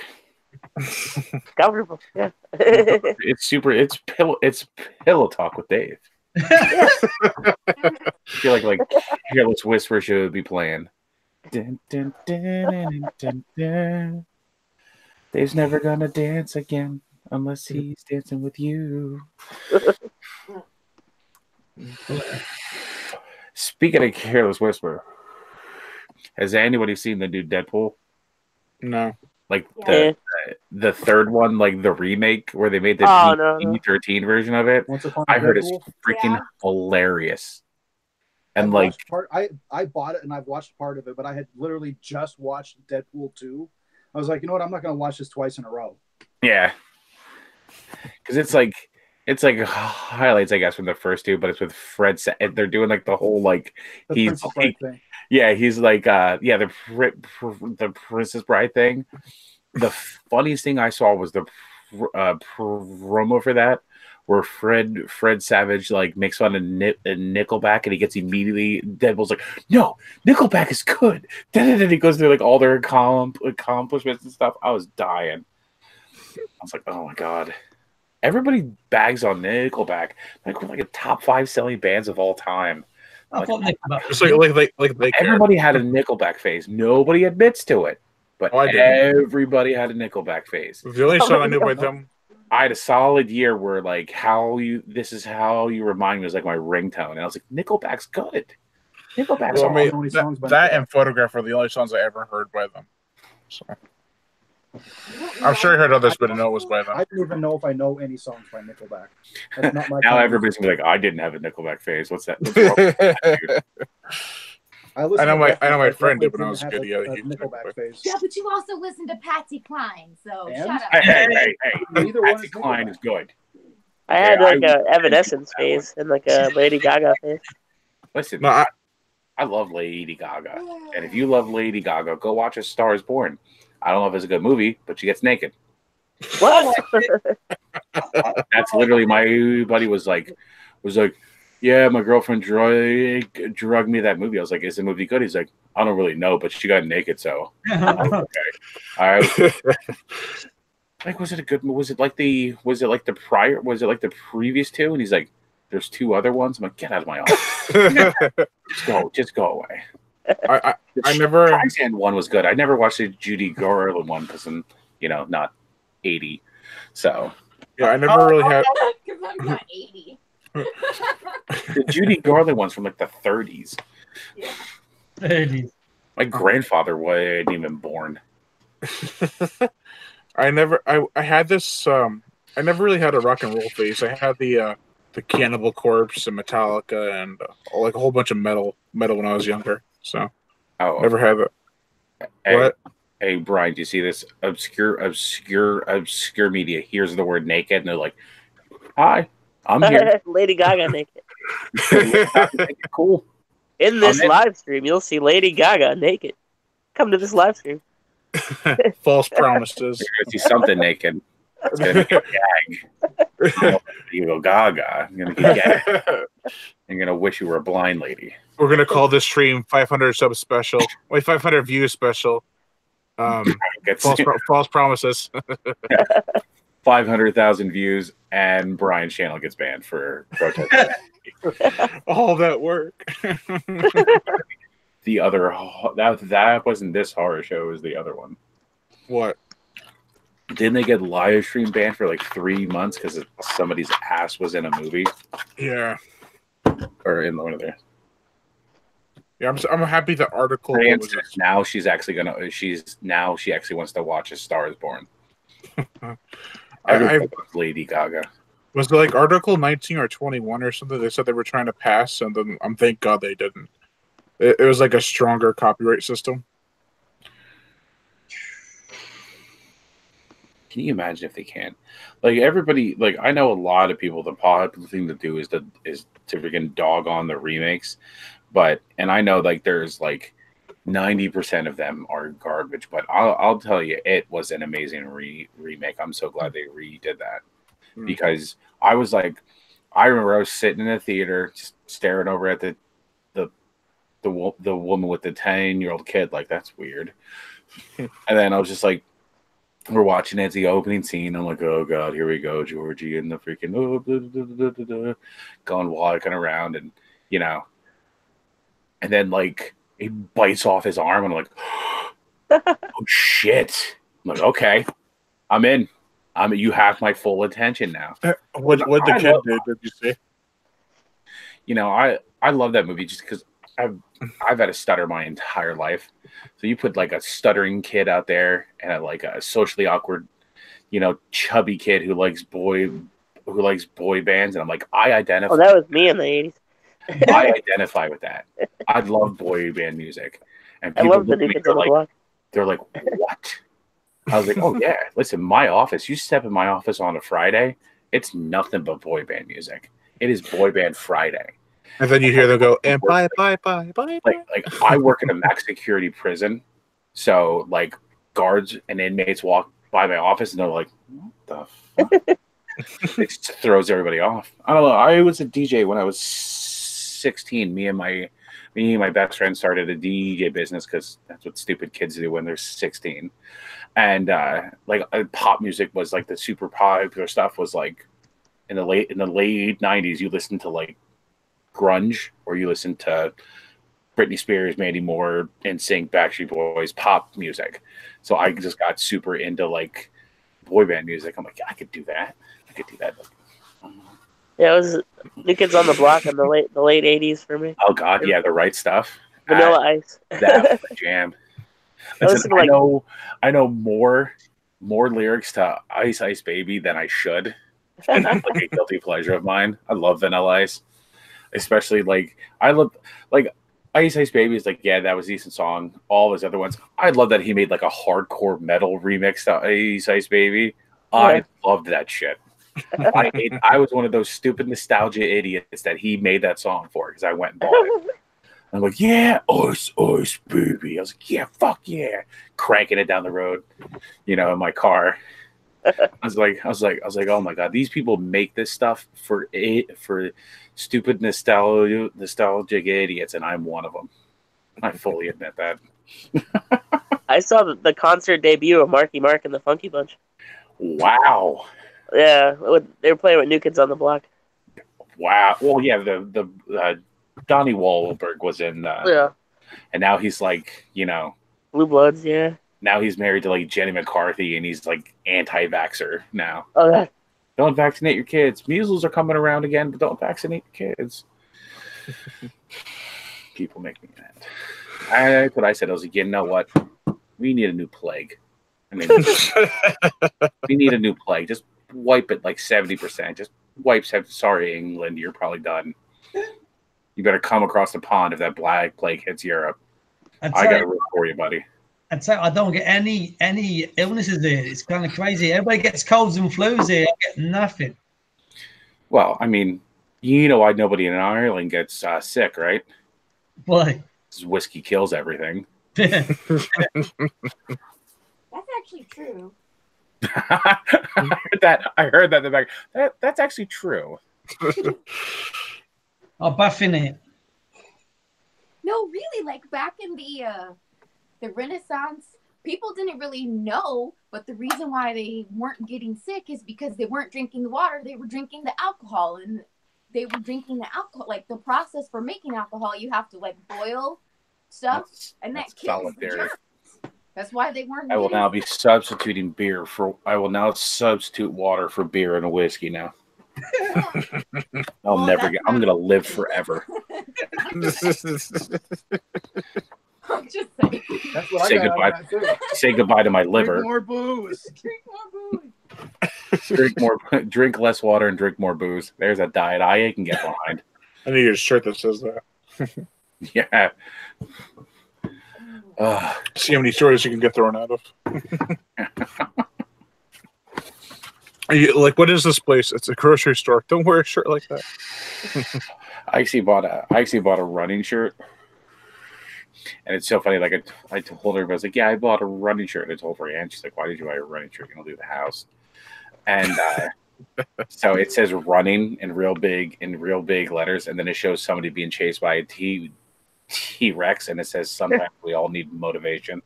And she's like, "Oh my God." That reminds me of Zombieland when the fat kids ready for this. So I am super excited for Zombieland. Yeah.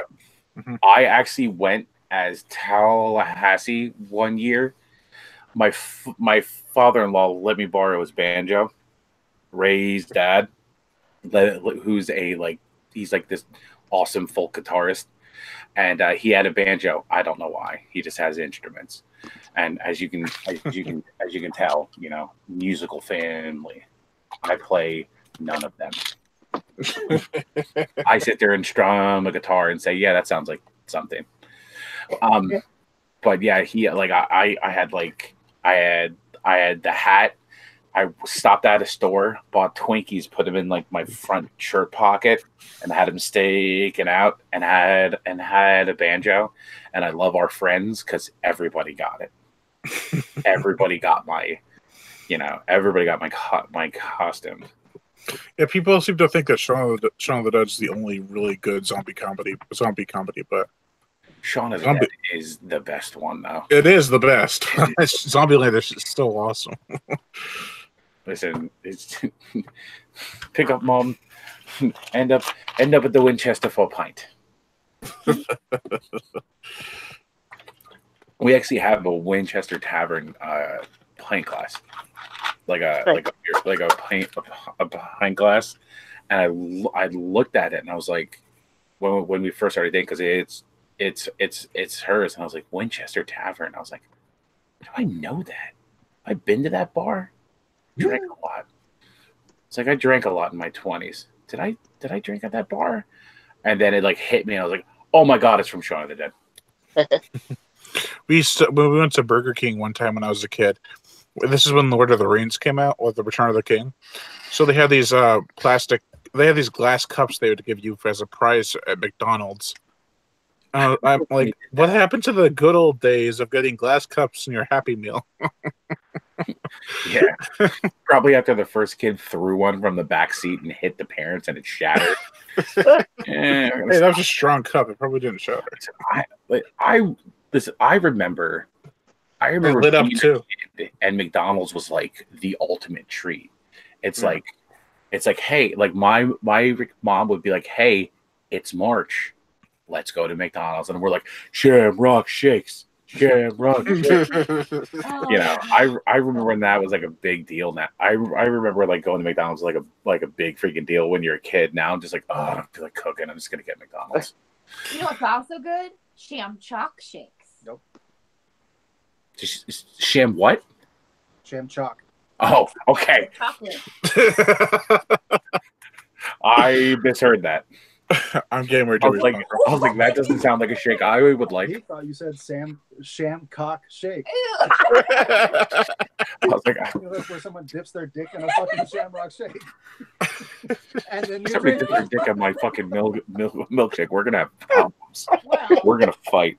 I'm a fat kid, and if you mess with my fucking milkshake, we're gonna fight. I said, we actually have a not a Shake Shack. What the fuck's it called? It just opened. Might make you 10 minutes away from us. Steak and Shake. And let me tell you, getting a Nutella milkshake is like my own little like, hey, you didn't kill anybody at work. You deserve this. I'm gonna get myself a Nutella shake. Nutella? I love those though. Nutella shakes? Oh yeah, Nutella milkshakes. You ain't lived till you've had one. I'll pass. What? I don't like Nutella. Is that what the on toast? It's not like peanut. Daryl, I'm sensing a theme here. You don't like a lot of stuff that he doesn't like it. They call me my nickname is the horror hipster for a reason, because I fucking hate everything. Hipster. Or are you a vegan? No. Fuck no. Okay, good. Good, because you're getting muted if you were. You take your anti-meat talk somewhere else. I had a wonderful delicious steak for dinner. Cow. I will bite a cow. I don't care. I will literally. Actually, it's cowable Holocaust. That's why I keep looking down at my. That's why I keep looking down at my phone. Cows to puppies, and you're like, "I'll eat a puppy. You don't know me." The PETA ad were like, "Where do you draw the line?" I was like, "Listen, if I'm hungry enough, I'll eat anything. Yep. I don't care if I used to call it by a name." There's a reason they have that scene in Rambo where the priest or the religious man kills the guy and he realizes he has to do that to survive. Because people have to do stuff to survive. Speaking of eat, kill, whatever. Another great movie that I would have never watched if it wasn't for her, Green Inferno. Whoa. That was a great movie. Really? You think that's intense? Yeah. I thought it was about the most tame cannibal movie I've ever seen. Okay, Yes. well, in my defense, it was the first cannibal What's movie I've ever what seen. was the other movie where they actually had to bring the Cannibal actors? Holocaust. Yeah, they had to bring the actors out of hiding, or Yeah. they were That was or they were going to Cannibal arrest the director. Yeah, Great Cannibal movie. Holocaust. Oh, Cannibal Holocaust was amazing. Cannibal But 4 no, was Green actually Inferno, when the dude's in the corner in a cage and he's beaten off, I'm like, why, dude? Like it's gonna rub one out before you die? Like, really? Like, it's a communal area. That's kind of fucked up, dude. I think the funniest part of the movie is where Doing that on planes too when they're about to die. the Like funniest a part of the common thing. Guys want to get one last good one in before broken, I guess. Listen, the I funniest commend part of it. that movie is where they get the cannibals high. He's like, I think they got the munchies. Oh, such a great. Wait, That's such a. if you eat the meat of somebody who just got high, will you then get high? No. It's in the blood. Oh, they stuffed her corpse with all the weed and they cooked her. I mean, maybe if you drink the blood. I can't believe we're having this conversation. I can't believe I'm putting a lot of intense thought into this. I'm like, wow, that's a good question, actually. How much blood does it make? How do you have to drink before you get high? Wow, Listen. If zombies eat the stoner first, do they become all like lethargic? Do they fuck it? I don't care. Who needs brains? Like, they're like going after people, and then they eat the stoner, and then they all shift and go to Taco Bell. Or they're like, I want brains, but I'm too lazy to get up and go get them. like brains. They just have to go like Bel Grande. Oh my god. Wasn't there a cannibal movie with the guy from Enter the Dragon in it? Oh, You know, that's the one where they come home and they're all cannibals and stuff. yeah, something like that. I remember Yeah, the they're cover like- art was like a fridge and the cover up with like body parts in it. But I Ron Turn? Ted Bundy guy. it's called Cannibal What's the something. name of it? It's had him. Yeah, Enter the Dragon was in it. John Saxon. They're like Yeah, Vietnam John vets and Saxon, they all like come back as cannibals. Yeah, SAP Encyclopedia. another one of my crazy movies that no one's heard of. What about the Ron Turn series? I like part 2 best. I've only seen the Just first two. first, I own all of them, but I've only seen the first two. yeah, same as me. Just watched the first two. After that, no. I think the first 4 are good. Then 5 and 6. Well, 5 is okay, but They made like 7 of them now. 6. They're working on another one, but it's supposed to be like a remake. They shouldn't have been able to make more than 4, because if you make 4 wrong turns, you end up right back where you started. No, it was funny because they made the first 3, and they were like sequel after sequel after sequel. Then the 4th one's a prequel, 5th one's a prequel, 6th one's a sequel. Wow. Stop. Just stop. Didn't they made them in Romania, so they got like rubber masks and stuff? Yeah, like the 3rd and 4th and 5th and 6th are all made in Bulgaria or something. Yeah. Although the 3rd one's okay because it actually follows the continuity of the first 2 really well. But then Alicia Dushku, whatever the hell her name is. And the first one. She's in the first one. Yeah. Henry Rollins is in the Henry second one. Rollins is in the second one, yeah. I was about to say, I think I only gave the second one a chance because of Henry Rollins. Mm. Oh my god, he was good in if you watch Sons of Anarchy, he was great in that show. Do you remember him in Feast? Sorry, go ahead. And then Manson was in that show like later too. Oh my god, he was Marilyn Manson was awesome in that show later too. Do you remember great cameos? Do you remember him in Feast when he had his pants torn off and then he had his pink pants? Have you guys seen Mandy? The Nicolas Cage movie? The what?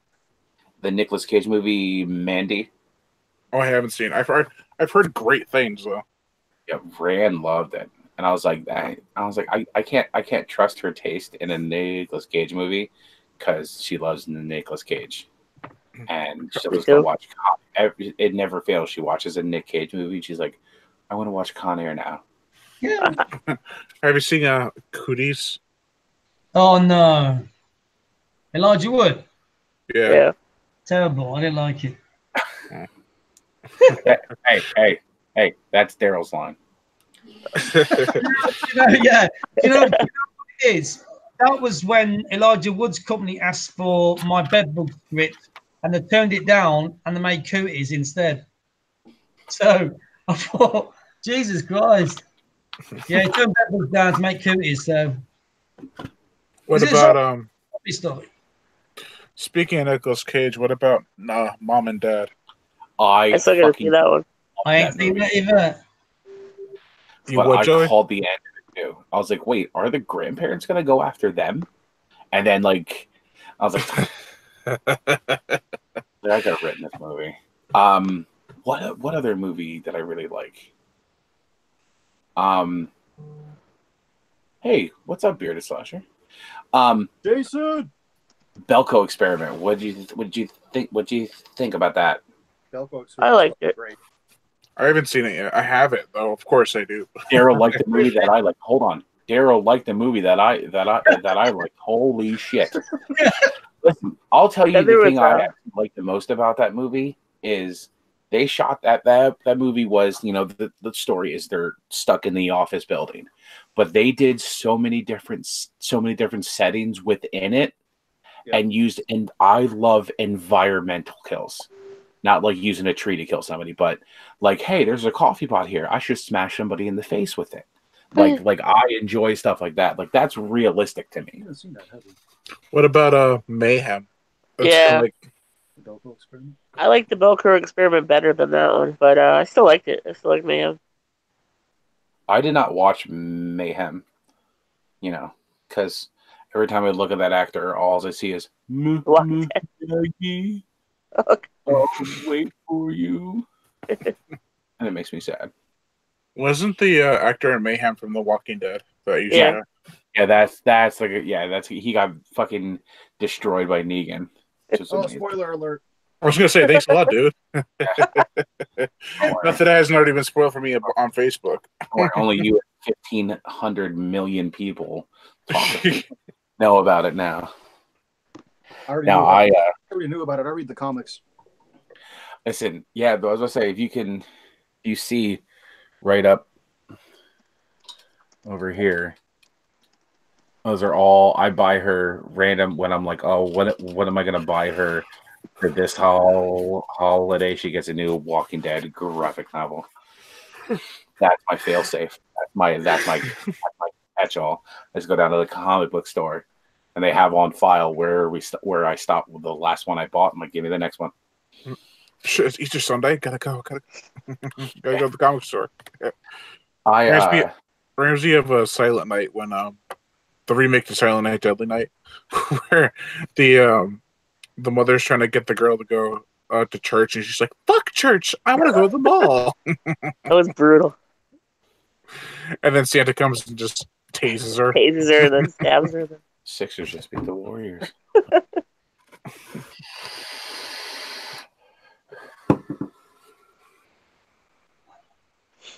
Oh my god. Nail Gun Massacre. I don't know, man. It's Nail Gun Massacre. If there's a lot of nail gun kills in there, definitely into that. They're all nail gun kills pretty much. I always think that's like in like the zombie movies, that's like get a nail gun. Would you say they nailed it? Definitely. That, you know what, that joke right there is about as bad as all of them in the movie. I remember, was it Stanley? I think the tool company made like the AR-15 nail gun, and it was like a prototype. They really didn't sell it, but they made it just to prove that they could make it. And it's like, yeah, that's good if you want to help your neighbor, or if you want to help your friend build his deck from the next town over. It's perfect.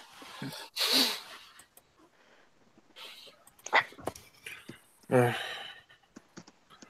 All right, I think I'm gonna end the live stream here, but Okay. and get off. But if you guys still want to talk, even if I close out the live stream, you guys can still talk. It's 10 to 6 in the morning in the UK. It's almost 1 in the morning here. Yeah, I was about to say me and Brian are in the same time zone, so it's like 1 in the morning. Yeah, so is Dave. So it's late for everybody then. It's Yeah. 8 this morning now. Everyone's got to work now.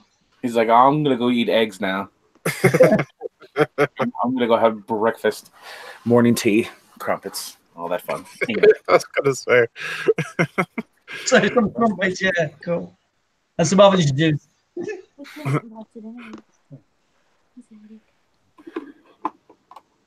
All right, guys. Well, thank you all for joining me on the 500K views special. Thing. I was honored. Thanks for As you said. It's been fun, guys. It's Nice to been meet great. your voices. You too. I've had a good time. Can we actually see who's been talking in the background? I don't know whose video, who it I is. So. Are you still live streaming? Who is this? You wait, turn off the live stream before we do that, or? Yeah. Disappeared. All right. Well, guys, thank you all for watching. You guys don't get to see her.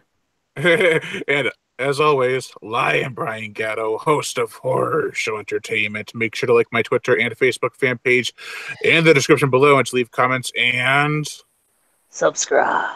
there you go.